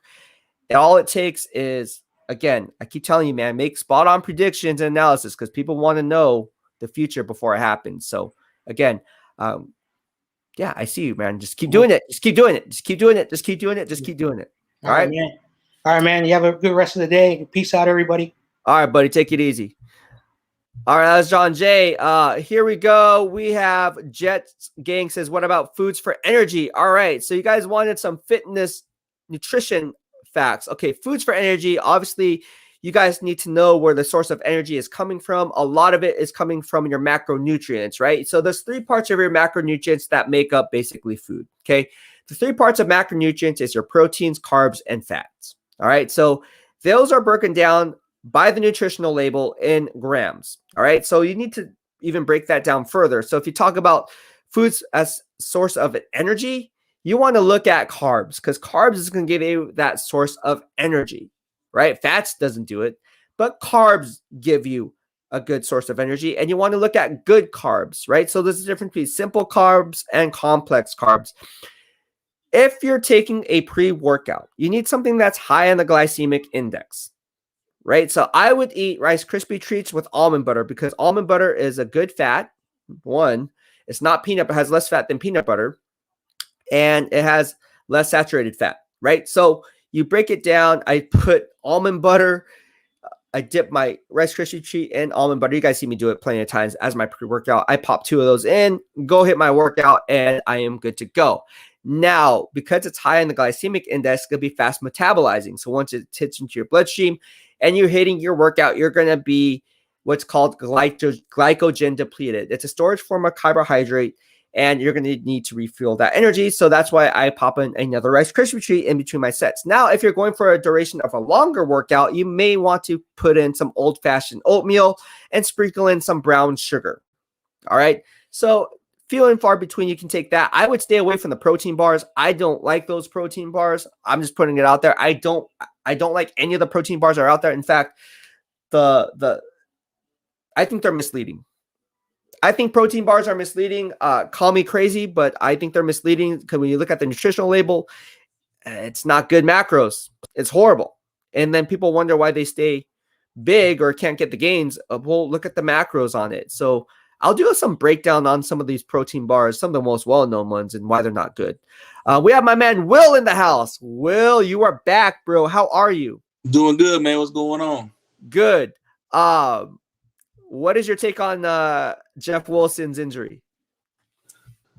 We starting already, I see, with these injuries, man. It's like, I don't know, man. I just don't understand why we, the 49ers, always have to deal with this stuff. I'm so tired of it. We just got started, and we already have an injury. Like, I'm sick of it. Like, I don't know what is going on. But you know, at the end of the day, that's why Kyle beefed up the running back room. That's why he got 2 running backs out the draft. That's why he got Gallman out of free agency, man. He knows that this could happen again. So they want to go ahead and attack it, get as much players at each position that they can, where if injuries do happen, we can have enough people to come in and play, next man up. But yeah, it's very unfortunate, man. But I mean, hey, it's Trey Sermon's time. I think now more of the load will be on Trey Sermon now due to this. Now, I understand we do have Raheem Mostert. We don't know the status of Raheem Mostert. We don't know if he's going to remain on the team or he'll be a trading piece. With the Julio situation. With the Julio situation, I mean, me personally, if I was Kyle Shanahan and John, I would go ahead and make the move. This is one thing I'm you know, that I'm tired of. Me being a 49er fan, this is what I'm very sick of. Us being a conservative organization. I'm tired of it. We've been doing this for too long. You know, when there's a guy out there that you really don't have to give a lot of draft capital for, go get him. If you're familiar with the guy, go get him. I mean, you know, it's just, I just, you know, me being a fan, I just don't like us being conservative. Being conservative, as we've seen so far, is not getting us anywhere. It's not getting a trophy. It's really not. So, but yeah, man. Trey Sermon is going to take a more of a role. I think Trey Sermon is going to have a breakout season, without a doubt, especially under Kyle Shanahan. Now, he's not a speed guy like Mostert, but he can give you at least 10 to 15 yards a pop. Bro, let me tell you something. Trey Sermon, I'm putting it out there right now. May 20. This is why you guys follow me, bro. Okay, you can take this to the bank and watch. Now I'll be wrong and be like, oh, BEASTwriter, I bet that's on May 26 and you lost money. Trey Sermon's going to be a monster, bro. Beast approved. I'm telling you, this guy is going to be a monster. I watched this guy, even dating back to the days at Oklahoma. This guy is good. This guy is good. He does a lot of things. He doesn't do anything great. Okay, he doesn't catch the ball great. He doesn't have the lateral agility. That's not great. He doesn't have breakaway speed. That's not great. But what he does have is consistency, and he's very good in all areas. So he's not great in one specific area. He's not that great home run threat, but he's very good in everything, in all areas across the board. So it's almost like, okay, I'm going to compare it kind of to the basketball. You look at Draymond Green. He does everything, right? That's why he gets these triple doubles, and that's why he's defensive player. You know what I mean? Right. The guy is good in double dabs and everything. He does everything extremely well. But he's not a one-trick pony. But he's not great at one thing. It's not like a Steph Curry where he just has a jump shot and he's just the greatest player to ever do it, right? But he does really well in all these different areas. I think Trey Sermon is kind of like what Draymond Green is. Now people watch somebody put this out on Twitter. Hey, I think Trey Sermon's the next Draymond Green. You're going to see someone put this out there. Watch. I can only see it. You heard it here first in the BEASTwriter Family. But I think you can kind of use that analogy because of the fact that he does do these things extremely well. And Trey Sermon is going to be a monster. Like, if you got the lion's share of the reps, I am telling you right now, my stat line for Trey Sermon for scrimmage yards, I would say he would have 1,200 scrimmage yards, right? That's pretty dang good. 1,200 scrimmage yards. I would say he would have total touchdowns. I would say he'd be in the touchdowns, probably in the 6 to 10 touchdown range. That's how good. I mean, you're talking about Najee Harris rookie year. Right, Najee Harris is probably going to end up being the offensive rookie of the year when it's all said and done, if he can be healthy, right? If Najee Harris for the Pittsburgh Steelers stays healthy, they have the best interior guard tandem in the NFL, hands down, that no one's talking about, and that goes with Kevin Dotson, the Raging Cajun, the 4th round pick who got spot time last year. He's playing at a Pro Bowl level in my grading system, and then you team up with David DeCastro, the Stanford, the farm product, right? So that's 2 all pros right there, in my opinion. You team him up with Najee Harris in the backfield, I'm telling you right now, Najee Harris is going to blow up for like 1,400 rushing yards. Right. 12 to 1,400 rushing yards. And that's not including yards from scrimmage as a receiver. I mean, the guy's going to be a monster if he can sustain health. So Trey Sermon and Najee Harris, and don't count out Michael Carter from the New York Jets. That guy's going to be a baller too. But I like all those 3 running backs. I like Trey Sermon. Now, Travis Etienne, to be honest with you, I think he's not going to be – I wouldn't be surprised if he struggled early on. Does that sound crazy? Do you think do you play fantasy football, and would you draft Travis Etienne high, even if it was a PPR league? Because I wouldn't. I wouldn't draft Travis Etienne. Who you got drafted? The Jacksonville Jaguars, man. He's reunited with Trevor Lawrence from Clemson. With them, no. I know. I agree with you. What else is on your mind, though, before I let you go? Actually, let's get to this. Keith Wallace says, what is your take on pre-workout supplements? My take on pre-workout supplements is I'm a firm believer in pre-workout supplements. Not all pre-workout supplements. There's some companies that I try to stay away from because I don't like the protein spiking that, if you guys have watched my earlier live streams on fitness, you will notice that I talked about protein spiking. So basically what they're doing is the labels on any type of pre-workout or any type of supplement is not regulated by the FDA. And that's not a good thing because it's not regulated. So you can put anything you want on it. But if you do third-party testing and it's about informed, trusted choice, then it kind of adds credibility to the label. So you got to be careful of the pre-workout supplements. I do agree that some of them work, and obviously I'm a sponsored athlete and I trust Evogen. All right, so it's not a sponsored ad, by the way, because I'm not getting paid by Evogen to say that. So okay, Will. So what else is on your mind? That and Julio. So what you think? You think we gonna try get Julio or what? No, I don't think so. I don't think so. And the reason I say that is because not because I don't want him. I mean, I'm a huge Roll Tide fan. I love Julio Jones. Right. He's the first ballot Hall of Famer, first team All Pro. Okay. Right. The guy is top 2 wide receiver in the NFL when healthy. In fact, if Calvin Johnson was still in the league, it'd probably be between him and Calvin Johnson as to who the number 1 wide receiver is overall. But with that being said, I just don't see it happening because the 49ers use 21 personnel more than any other NFL team. I tweeted this out. I posted on Instagram. And when you do that, you're taking out 5-year, $27 million contract man in Kyle Juszczyk when you go 11 personnel. So it does you no good to take out a fullback who you're giving a lot of money to ride the pine, to insert a wide receiver who can take the top off the defense, but you don't have a quarterback or a starting quarterback to make that right throw. Because let's face it, Jimmy Garoppolo can't make the deep throw. So what good is it if Julio Jones gets open, stretches the defense, putting that safety to a decision, if he can't throw to the receiver in stride and ultimately can end up being a pick? Right. So that's why I say no. And then you look at it from a financial situation, $15.3 million in cap money that they have to fork out. I would rather use that money if they were to clear up cap space and find an edge rusher. Because again, I want an insurance policy in case Nick Bosa gets hurt again. Because we can't go with another year without Nick Bosa because we don't have Kerry Hyder to lean on anymore. He's off to the Seattle Seahawks. Right. And I'm not trusting Samson Ebukam. He had no more than 5 sacks in any given season. Right. I mean, you got a point. You got a point definitely. But I mean, the thing is, we don't have anyone else. All we got is Ayuk and Debo. That's all we have. You can't trust Jalen Hurd. You can't trust him. Hey, I heard that Jalen Hurd has not been this healthy since his Baylor days. So so one of my friends, I hate using the word source. I'm not going to say source. I just don't like using that word. A source.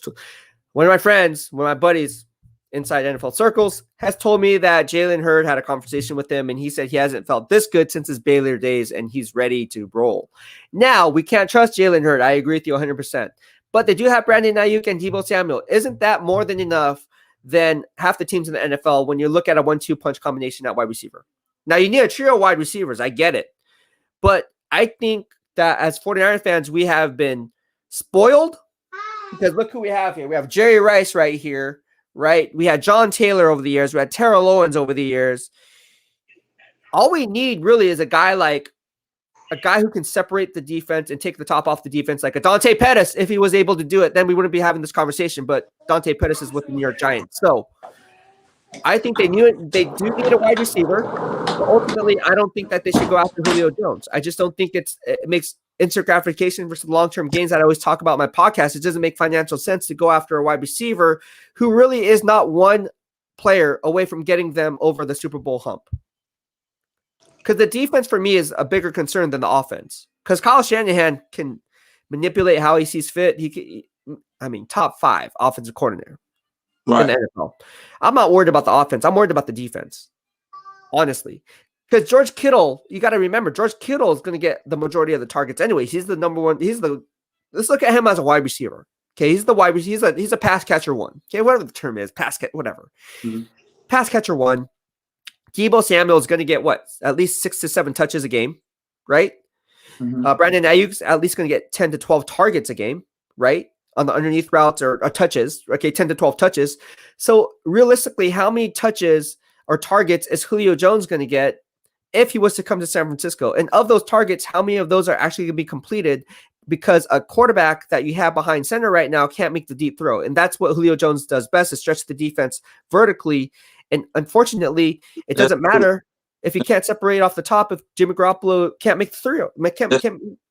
So it's like, it's almost like, yeah, we're good, we're really good, bro. Like if me and you could take a top off of defense and we're both anchored, you're playing split end, I'm playing flanker, and it's just go routes all day, 7, 8, 9 bangers all day, corner post routes, whatever the case may be. But if we have a quarterback who can't make the proper reads, or it doesn't disguise coverage, or doesn't, it doesn't make any difference. It's Jimmy Garoppolo's the problem. That's the thing, and that in BEASTwriter, that's why me as a 49er fan is so frustrated. We can't operate. We cannot operate as an offense because of Jimmy Garoppolo. He's facts. He can't do anything. That's probably why Julio me personally, I don't think he don't even want to come here because of him, man. I mean, we got a quarterback. Everybody, most of the fan base don't want Jimmy going nowhere. But at the same time, Jimmy G can't do anything to make us happy. He can't do anything. Facts. 2019, he was a beneficiary of the team. We didn't win because of Jimmy. We won with Jimmy. Right. You know what I'm saying? And me personally, I think Trey Lance is better than Jimmy. Even though he's a rookie, I think he's better than him. I think he's smarter than him. Nick Mullins was smarter than Jimmy G in the film. So, I mean, you get Trey Lance out there, you can mix him with the running game, BEASTwriter. If you put Trey Lance out there, we can save Deebo Samuel's career. I know. Jet sweeps every game, wearing and tearing his body, fighting and stretching and bleeding for first downs off jet sweeps. He needs to be running routes. That's what we got him for, the run routes. We got Ayuk to run routes. Yeah. Now, we got receivers that can run routes, but we got a quarterback who can't get them the football. And he's holding the team back. I don't know why John and Kyle is holding this man's hand. They need to stop that. This is not the Boys and Girls Club. It's not. Let me tell you. Let me tell you something. I'll tell you the reason why. Okay, I'll tell you the reason why they're holding on Jimmy Garoppolo is because they need a scapegoat. Because if this thing goes sour, which the season could possibly go sour, and they have all these guys on 1-year deals, and they have Jimmy on for 1 more year, they need a scapegoat. And I said it all along, Jimmy Garoppolo is the scapegoat. Because otherwise, what's the point of, like you said, to your point, what's the point of holding on to him? And that's their exact reason, is because they need to put blame on somebody, because the 49er fan base, like yourself, is going to be looking for someone to blame. And ultimately, it's going to be on who? Jimmy Garoppolo. Okay, now if Jimmy Garoppolo wasn't there and Trey Lance was inserted and Trey Lance struggles, who's to blame there? Like, let's say Trey Lance, it could happen. We don't know. Let's just say, hypothetically, let's just say Trey Lance struggles. He's inserted as a starter, and the team goes 2-6. Okay, under his guidance as a starting quarterback. Right. And he throws, let's just say he throws, 7, 8 interceptions against 2-3 touchdowns overall. That's including running. Okay. Right. People are going to start questioning, hey, John Lynch or Kyle Shanahan, you have to pick one of them. Who made this decision? One of you guys was you guys obviously jointly made it, but someone in that room had to make that decision. That's going to be the scapegoat. They don't want that. They want to blame somebody this year, so they can save themselves for next year. Well, let me elaborate on that. To your point, you are correct. But this is the thing. If they start Trey Lance and Trey Lance struggles, I don't think the fan base would be that upset because the reason I say that is because we appreciate them for making a big swing. This organization has never made a big swing like this since in a long time. Right. And we was waiting for that. We was tired of that. When is the 49ers going to do something, drastic that can help this team? And they finally did that. Right. So if they put Trey Lance and Trey Lance struggles, we'll be like, okay, well, he's a rookie. At least the 49ers took a big swing, and they did that. They didn't get Mac Jones. They didn't do nothing stupid and get Mac Jones. They got a mobile quarterback, somebody that has more luxury to the position. We can understand that. He's a rookie. Get him better for next season. We'll understand that. But either way it goes, what if you keep Jimmy? What if Jimmy stayed? If Jimmy it's another losing season in. That's true. We're gonna bring in Tommy Huxley in here. Tommy, are you here? What's good? What's going on, man? This is your first time on the stream, bro. How you been? Good. How are you? Good. Thank you for joining on the BEASTwriter Family, bro. I appreciate the love and support, man. Always see you commenting. I'm really happy that you're on the live stream. You just made my day, bro. And legit, awesome. Awesome to hear from you. So how you been? What's on your mind, bro? What's on your mind? This freaking Jeff Wilson Jr. stuff. Where did this come from, man? This is out of left field. Was he like injured before, or does this happen? Honestly, it was a surprise to me as much as it was you. Trust me, if I would have known about it, I would have told you guys about it. Obviously, you guys know when I hear stuff, I tell you. It has to be concrete, though. I didn't hear it. This blindsided me, just like it did you.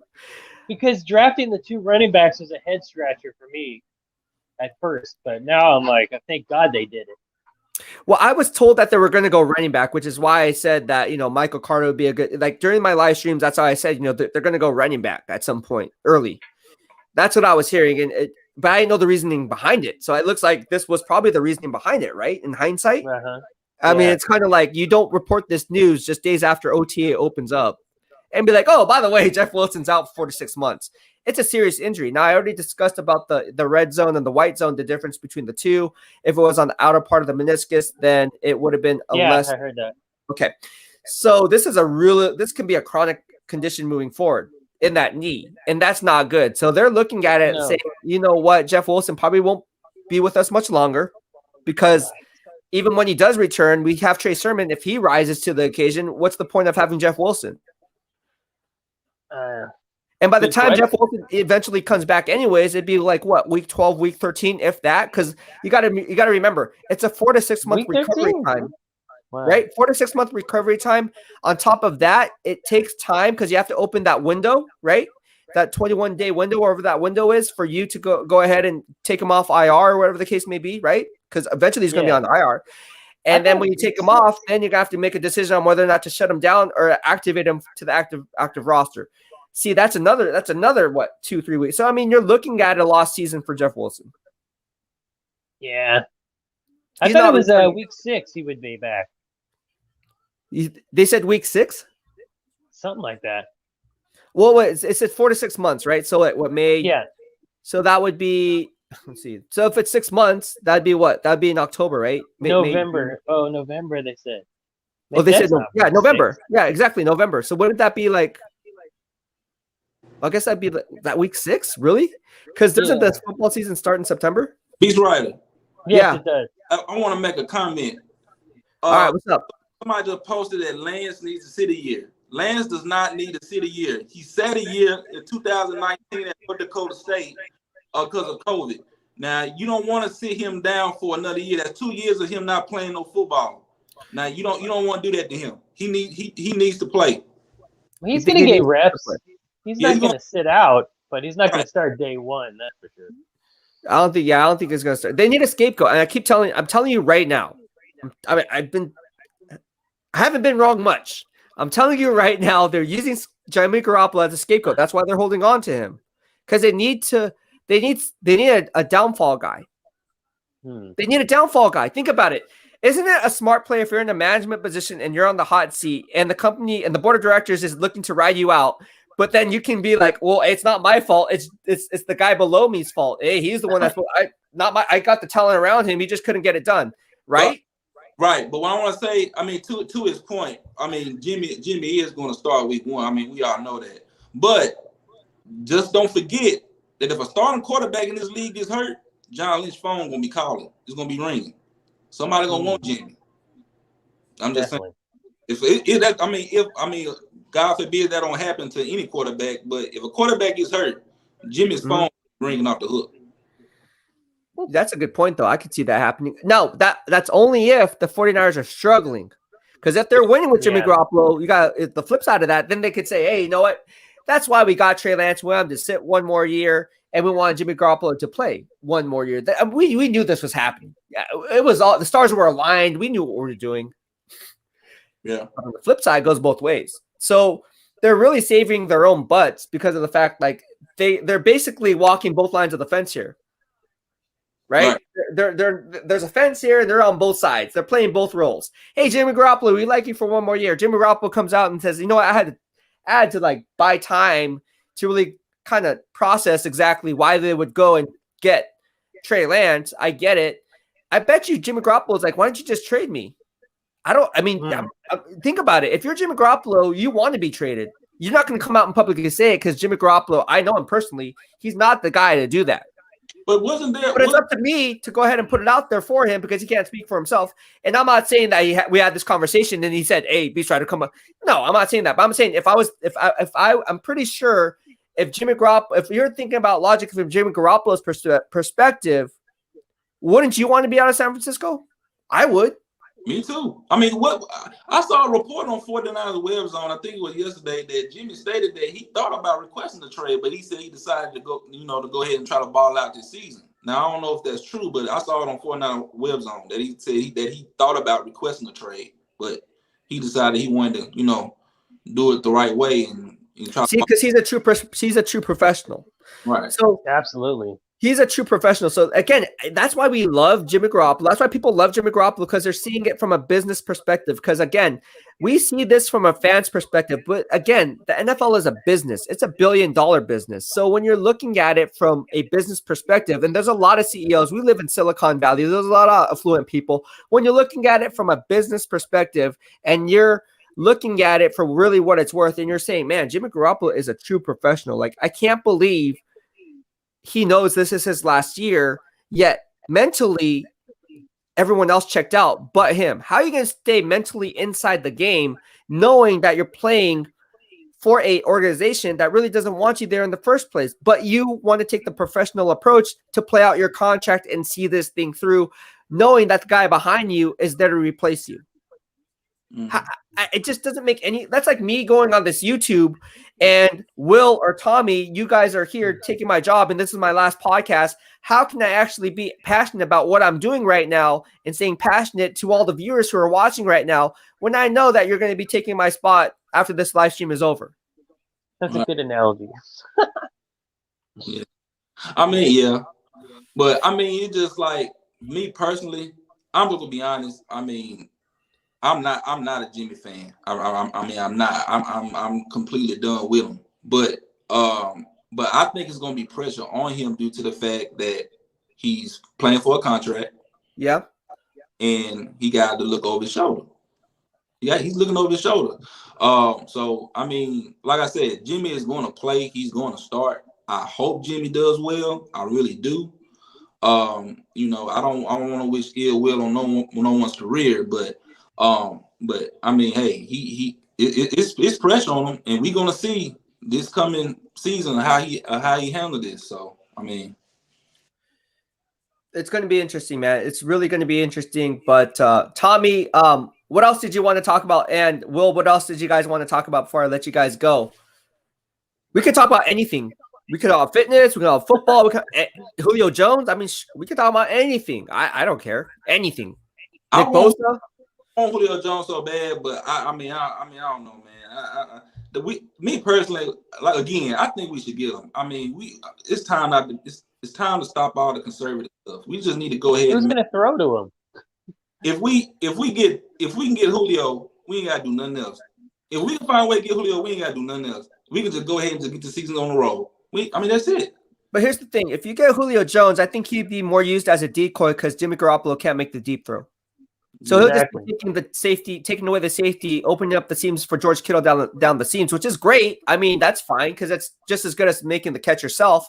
But at the end of the day, that's a lot of bread to be giving to someone who's just a decoy because your quarterback can't make the proper reads, can't make the proper throws. I mean, you're talking about a guy who makes electric plays run after the catch between the 20s. And when he gets the ball at the catch point, odds are it's within 13 to 15 yards deep, which is why his yards per catch average is so high, because by the time he catches the ball, that's not including yards after contact or yards after the catch. That's extra. So that's why he's always up there in the 13.5 to 15.2, sometimes even 16.7. So whatever, 17 point, whatever.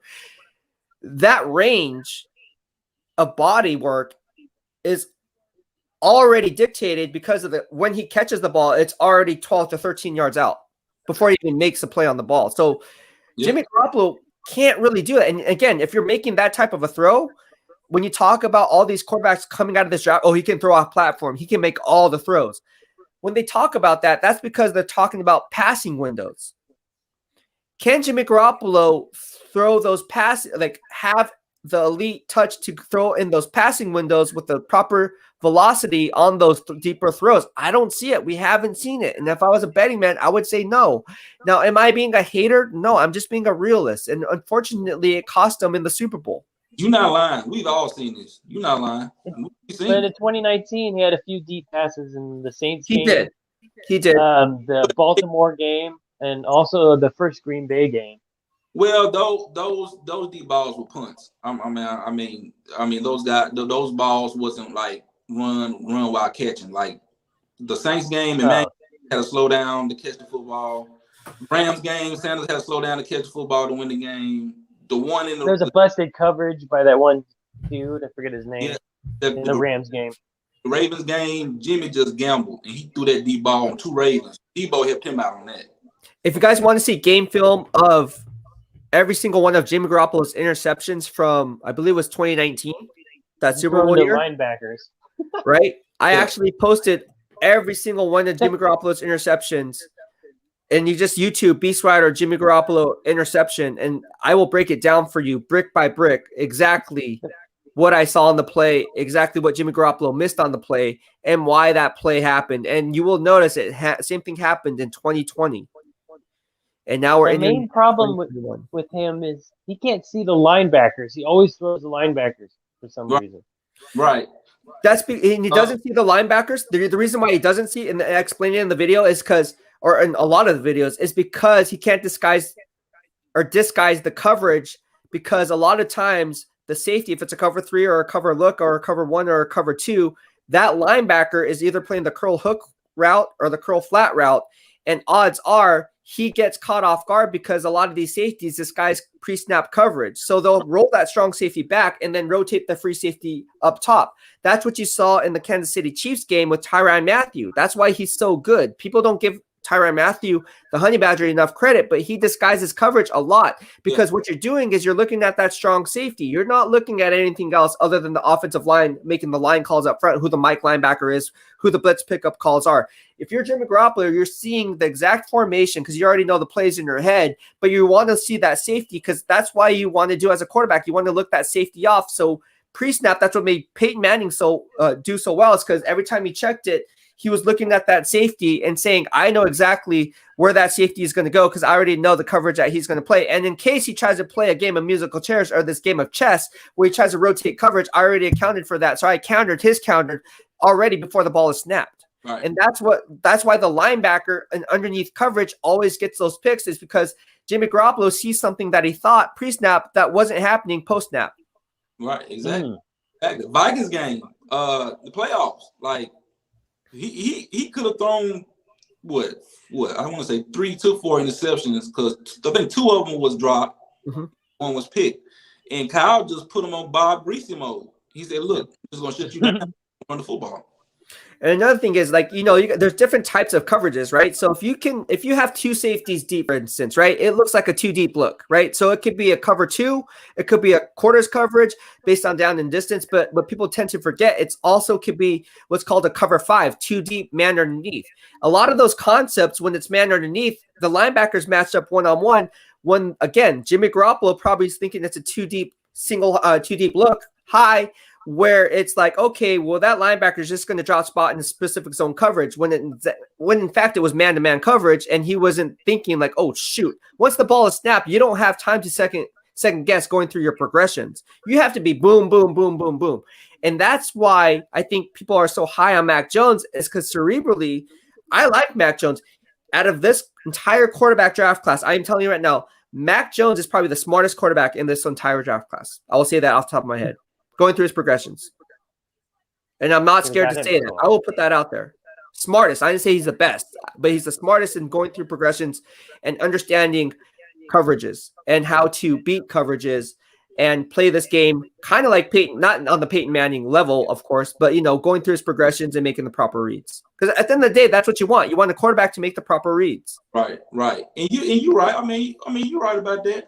But I still think that John and Kyle made the right decision. No, they did. For sure. Due to the fact of the division. For sure. Oh, hands down. You need Oh, a yeah, I'm not saying that. I'm not saying they should have went Mac Jones. No. Right. I'm not saying that. Yeah. No. Yeah, No, but no, no, no. a mobile quarterback in this division. You do. Yeah. So they did the right thing due to the defensive firepower that Seattle, Arizona, and the Rams have. So yeah, they made the right decision. Yeah. All right. Anything else before I let you guys go? Tommy, what's on your mind, dude? Anything else you want to say? Do you think Aaron Banks is gonna win that right guard spot, or you think Brunskill is gonna? No. I'm told they're high on Aaron Banks. He's gonna win it. And I've been very critical of Aaron Banks. You guys know this. And the reason it's a little bit of a reach for sure. Okay, so okay, you agree. So I'm not saying that Aaron Banks, I'm just gonna go on record saying this. I'm not saying he's gonna be a horrible offensive guard. I'm not saying he's not gonna be a Pro Bowl offensive guard, or he's not gonna be a Pro Bowl I'm not saying any of these things. I'm saying as of right now, he is not tailor-made for the zone blocking scheme. He is tailor-made for a power run-based scheme. He's more tailored for a Pittsburgh Steelers type of an offense, a Baltimore Ravens type of an offense, where you're not doing any type of second level blocking. You're not blocking a certain area. You're blocking mano-a-mano, man up front. I'll eat you inside of a phone booth type of a guy. Backyard alley, throwback type of a backyard brawl type of a deal. So do you think they want him to in Aaron Banks? Huh? What's that? You think they want him to lose weight then? So that's my next thing I was gonna say. I'm told, yes. I someone inside's like, Ryan, I saw your live stream and we're gonna get this guy down. Don't you worry. Yeah.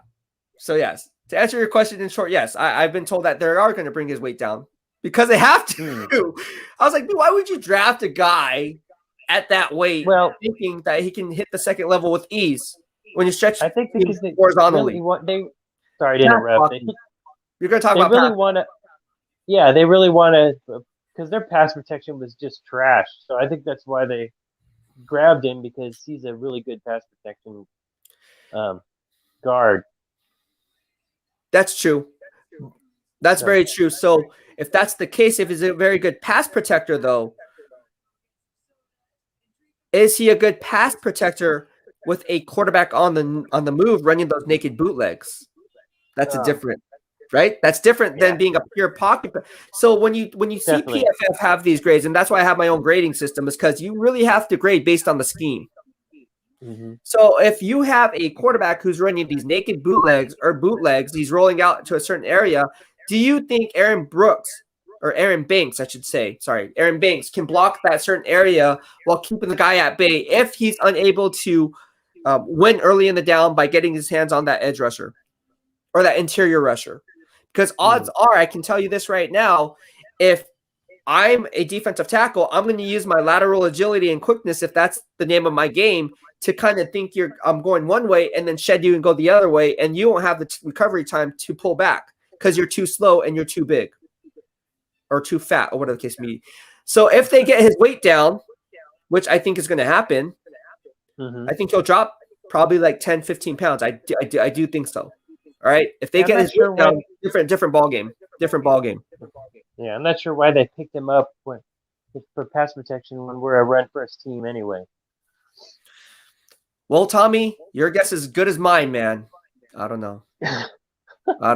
Well, we'll see. I guess they want that bully ball type of mentality, but we're just going to see how he pans out. Dude, the Niners offense is going to be fine regardless. I'm telling you, Niners offense is probably going to be top. I think we have to worry about the defense more than the offense. I think the offense is going to be fine.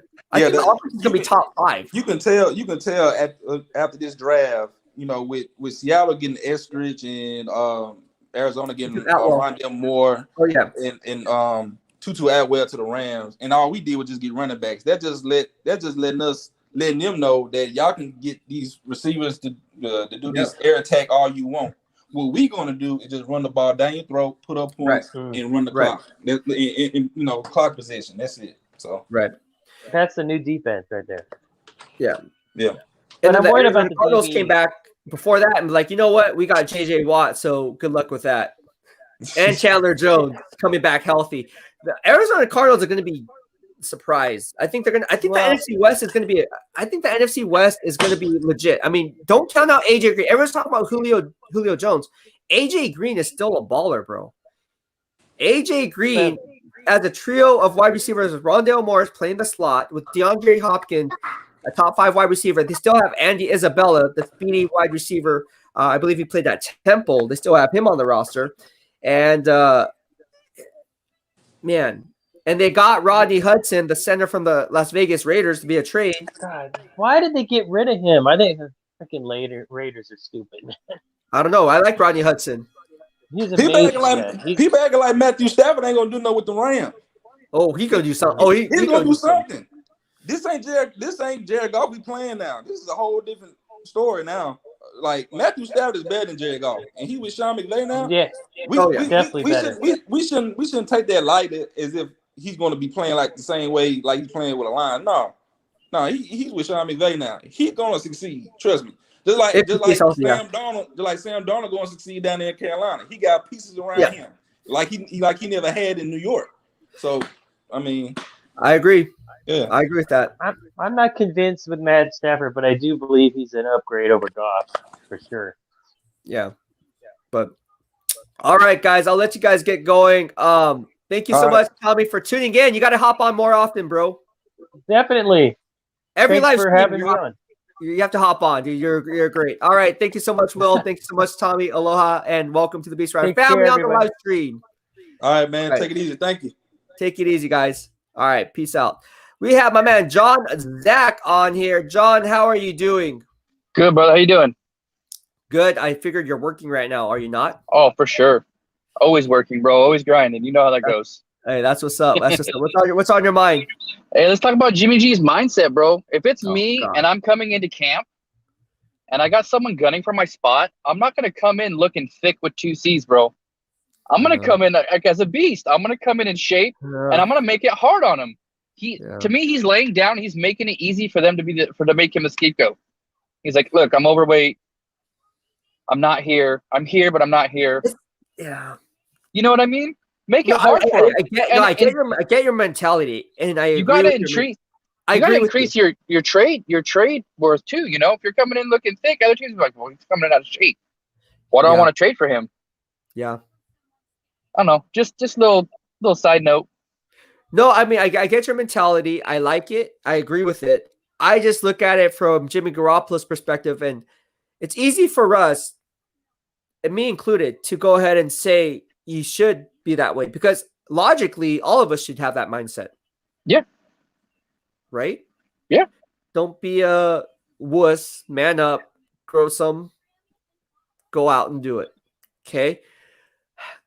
But I think I like seeing things from both sides, and from Jimmy Garoppolo's perspective, I told you this on earlier live streams, and I told everyone this, is don't be surprised if he comes in out of shape because of what? And the anxiety, depression's going to set in. Every time you turn on the news and you're Jimmy Garoppolo, you're going to be probably doing some stress eating. He's going to come in probably out of shape, which he did. I mean, I called this even before the draft happened. Like, even before that trade happened. I mean, this is like 3 months ago. I've been calling this out, and it holds true 3 months later, which is why I say follow all my podcasts, follow all my videos and all my content, even if it's 3 months old, because it still holds weight today. Here we are on May 26th. But to Jimmy Garoppolo's defense, I can't say I wouldn't do the same thing. Honestly, I can't say I wouldn't do the same. Not lay down and be like, oh, poor me. I'm not saying that. No one's going to feel sorry for you. But just the fact that you've been dealing, I mean, everything is going on the microscope when you're going on. It's going on 2 years too. I guess I could give him a little bit of a pass. It's been going on 2 years. The Super Bowl run, they're like, well, the defense got him there, not him, and then he's been injured the other 2 years. So maybe it's all adding up. But also, maybe he's not working out away from the Niners staff because he doesn't want to get hurt. He doesn't want to get that Denver treatment, you know. Yeah. I mean, that could be too. It's just, gosh, I just feel so sad. I don't know how to, you know what? Because I work with these players, you know what I mean? Like, I worked with them. So it's like, there's a lot of stuff that people don't report, especially less than I know for me. I can speak for myself. I know, like, me being in the NFL media, there's a lot of stuff that I don't report. And I can just see it without, he was going through some stuff. I'm pretty sure he was going through some stuff. He went from porn star Jimmy to dad bod Jimmy in like 2 years. Yeah. Yeah. He'll be back though. It's OTAs, man. It's early. He's got plenty of time to get in shape. You know, Kittle says he's looking good still. So yeah, but Kittle will always say that because Kittle has his back. I don't take anything that Kittle says about Jimmy Garoppolo at face value at all because that's his boy. That's if someone said, if someone said anything bad about you, I would have your back, right? Same thing, right? It goes both ways. I would, because if the moment George Kittle ostracizes Jimmy Garoppolo and says, you know what? Yeah, he went to Panda Express with me a little too many times and it didn't work out for him so well. Then there's a story to write. But if he says, you know what? Yeah, Jimmy Garoppolo's looking great. I'm fine. He's fine. I think you guys are reading way too much into it. Us in the media, we have to write that. One, because it's recycled news that everyone has to talk about because everyone wants to know. But it's a quote from a player who's well respected inside that locker room, and not just any player. It's George Kittle, who still has his back. So if he's saying it, then all is forgiven. But what I would take that if I was there, I'd be like, you know what? I would also put that. But let's look at the other side of the picture. He also said that George Kittle also said that Jimmy Garoppolo was his quarterback. True. And with Trey Lance there, that's not his quarterback. And if he goes out and says Trey Lance is my quarterback, you can't go back and say you didn't say that Jimmy Garoppolo was not your quarterback before Trey Lance got there. You already put your stamp on that Jimmy Garoppolo is your man, and you ride and die with that guy. That's your guy. He did say Lance looks better than a rookie, and Lance is clearly the number 2. Rosen and Sudfeld and whoever else is there, Johnson, they didn't even see the field. So yeah, I'll let you know the pecking order right there. Yeah. Well, yeah, Trey Lance is definitely number 2 overall. Like that's not gonna. Yeah, that was never in question. Josh Rosen, I don't know. I don't. He's not good. I heard he's a diva, dude. I heard he's a diva. He comes in when he wants. He's got that 5-star recruit diva in him, I guess, and he's not that good. He's not that good. Which is why no one wanted him. No one really wanted him. So, anyways, getting back to George Kittle and Jimmy Garoppolo, I respect George Kittle for having Jimmy Garoppolo's back, for being loyal. I mean, here in the BEASTwriter family, we're all about loyalty, and he's loyal to the grave when it comes to – I like that. I like that mentality. Say, hey, you know what? Jimmy Garoppolo is my quarterback. He's not in this alone. I bet you he had talks within Jimmy Garoppolo and say, you know what? I know we got Trey Lance, but I'm just letting you know right now behind closed doors. I'm not sure this took place, but I'm pretty sure some type of this conversation took place between somebody, and he was probably like, you know what, like, you know, don't worry about the media, don't worry about, you know, just know that we have your back here. We know what you're capable of doing. As long as you're here and our starter, we have your back. Number 1, don't listen to anything throughout the year. We have your back, and we'll always defend you to the end. I guarantee that George Kittle said that behind closed doors. Now, is he going to come out and say that publicly? No, because then what? Then whatever whatever comes out of his mouth in regards to Jimmy Garoppolo holds no weight because you're biased. You're biased. True. So that's why I think, you know, that's why we should be careful what George Kittle says about Jimmy Garoppolo, because at the end of the day, it comes down to his loyalty to Jimmy Garoppolo, not necessarily his true feelings about who should actually be the quarterback. Oh, maybe he does feel that way. He could feel that way, but regardless, it'll play out. Yeah, it'll play out. Yeah, I don't want to put words in other people's mouths, but I mean, we can kind of read between the lines too. Is Trey starting? Is Trey starting? What game do you think Trey's starting this year? Because I have an idea. Well, I think it's going to be like, I think I already said this, but hold on, let me look at their schedule. Yeah. If it's after the bye. Yeah, I think it's going to be after the bye, and it's on the road, right? Probably, I think so. Yeah, Chicago the game would be interesting. Typically, they don't like doing it at home games. They don't like starting a player during their home game. And that's because they don't want the pressure of that new quarterback coming into play. And that held weight. I actually went on KMBR talking about Jimmy Garoppolo. They said, when do you think Jimmy Garoppolo is going to start? And I nailed it.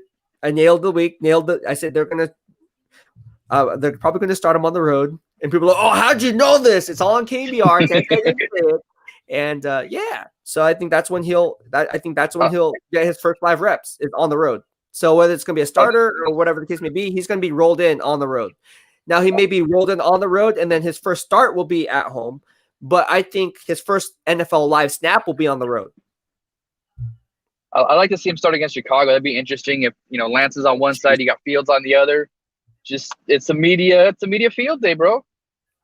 That's going to be crazy. Justin Fields. Oh, you know what? And Jimmy Garoppolo, isn't he from Chicago?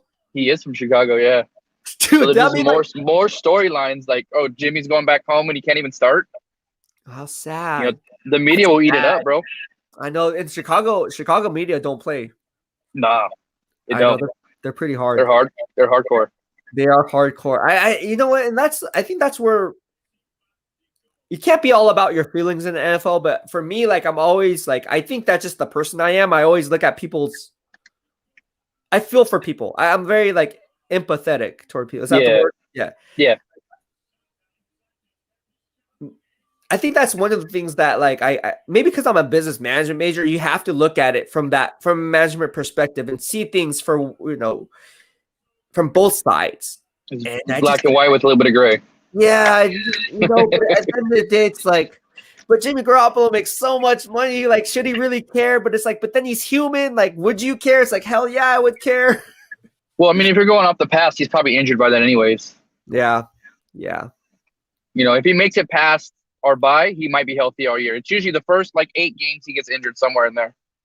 Yeah, it's like I said, Will made a good point. If Jimmy Garoppolo gets injured or doesn't get injured, if he's like benched or something and the Niners aren't doing doing very well, can't even speak today, and a quarterback gets injured, I could see Jimmy Garoppolo getting shipped off because think about it. It's better to wipe their hands clean and get something in return than rather to release him next year for nothing. I agree. Especially with giving up all those picks. We got to recruit a little bit.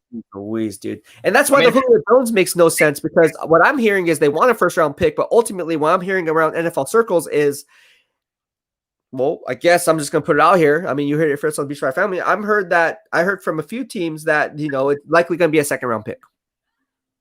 If it's a second-round pick, the San Francisco 49ers make a trade for Julio Jones, they won't have a draft pick in the 2022 draft until the third or fourth round? No, fourth round. Yeah. They won't have a pick until the fourth round. It's crazy. Or is it fifth round? I think it's fourth round. That's crazy. Yeah. And we need CB help. We need some youth depth. I mean, that's gonna hurt if we give up all that. Plus, from the cap, we can't have Julio, Kittle, Jimmy, Armstead, Warner. Warner's gonna get paid next year for sure. You want Armstead. I know how much you love Eric Armstead. Man, armchair needs to take a seat. He's got. He'll be okay when Bosa comes back. He'll be all right. But he's not. And this is no disrespect to Armstead. He's not a stud like Buckner, like Donald, like Kittle. He's not the main guy. He's a good complementary piece to a stud, and that's just how I feel. And they pay him like he's the man. Yeah, and he's not. I think once Bosa's contract comes up, Armchair is going to be gone. I agree with you on that because you can't hold on to that dead weight for a complimentary role player eating up that much cap space. Yep, you got to keep it. Parag's going to do something. Parag's either going to say, "Hey, man, you have to restructure your deal." Transfer some of that in the form of a signing bonus.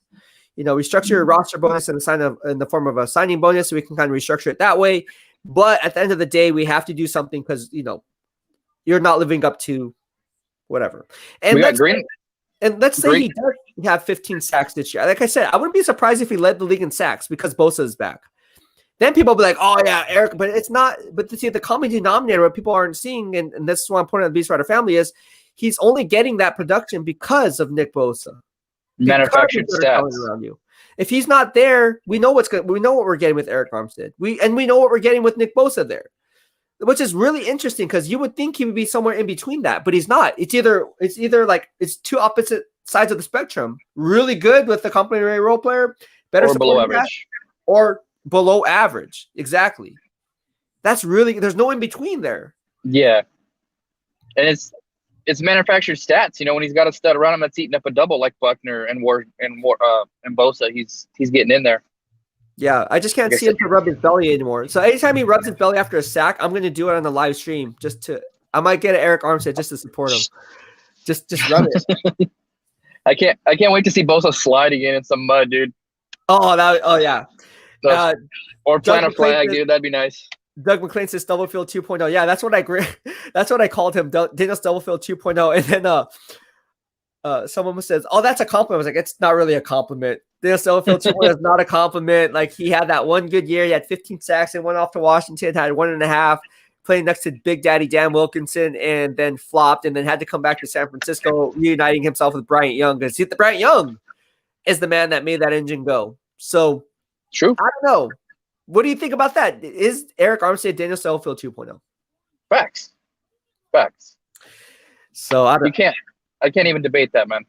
Javon Kinlaw is going to be a good player, though. I like Javon Kinlaw. He came in looking big, dude. He's looking like ripped, bro. And he was already a big guy. He was looking. To be honest with you, he had a good physique coming in, and I don't say that about people lightly. I do not take that lightly. He looks like a monster, and I went on record saying this. I don't think any beat writer or anyone that covers the 49ers or as a beat writer has said this, but I said he's going to have at least 5 to 10 sacks next year.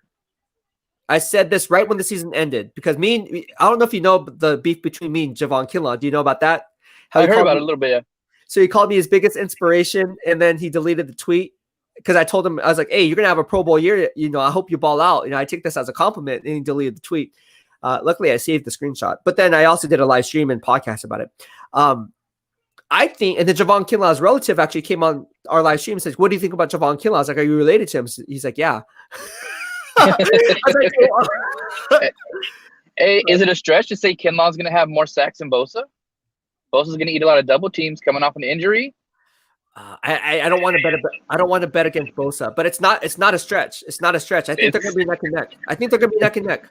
It's a warm take instead of a hot take. I think it's a warm take. I love Nick Bosa, dude. I don't care what anyone says. I call him a generational talent. Again, if I was a GM and if he was on the trading block, I am fielding offers. I would give up a first-round pick for Nick Bosa right now. I would even give up, 2 first-round picks would be too steep, but I would give up a first and possibly a third for Nick Bosa right now. I would. I definitely, right now, if someone came to me and said, "You know what, do you want to take Nick Bosa? We don't know how he's coming off from a torn ACL. He has a history of injuries. John Jay was just on the live stream, high school, college, now the NFL. It's a chronic condition. Obviously, it could develop arthritis in the affected knee. He's still young. He's under the age of 25. You look at the financials of it, I'm going to be like, hell yeah, I'll take that risk. How many Nick Bosas are there? And you're taking on that risk. There's no guarantee that these first or third round picks are going to pan out. Nick Bosa is a top 5 edge rusher when healthy, and I will roll the dice on that any day of the week. That's just that's the risk versus reward factor that you're going to have to live by, and I would take that any day of the week. And I am high on Nick Bosa. I've been a strong Nick Bosa supporter. In fact, when I was writing for Sports Illustrated, my first article when I made the move to Sports Illustrated covering the Niners was Nick Bosa is going to win Defensive Player of the Year. I think it was after like week 1 or something like that. And he did. And I saw it. I saw it. It's not because I'm being a homer. I don't take homer stance. Everyone knows that.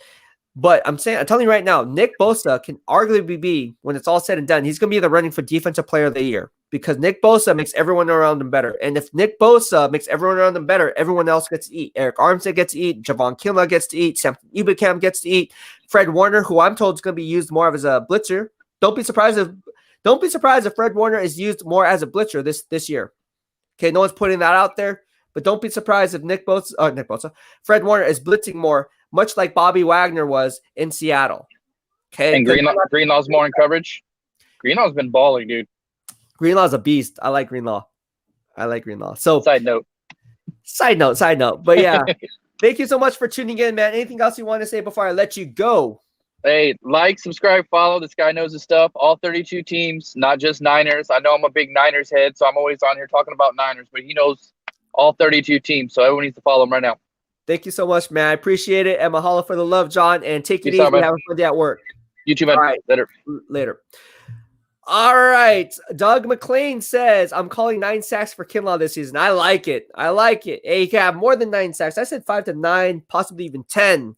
I'm high on Javon Kinlaw. What about you guys? What's the over-under on Javon Kinlaw in Vegas? I will take probably the over any day of the week because he didn't have very many sacks his rookie year, but I'm telling you, year 2, he's going to ball out of control.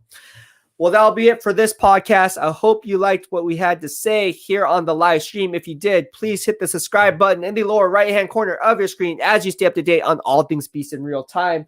we are running a Family Friday giveaway for all people who subscribe to the channel. And again, where social media engagement is encouraged. So please do that right here. Just go to youtube.com/BEASTwriter.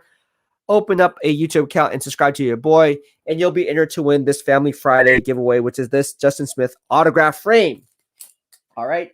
Again, I had a lot of fun. I'll be hopping on more live streams talking about fitness, football, you name it, everything in between. But that'll be it for this podcast. And again, it's always fun times here in the BEASTwriter family. Take care for now. BEASTwriter is now going out. Peace.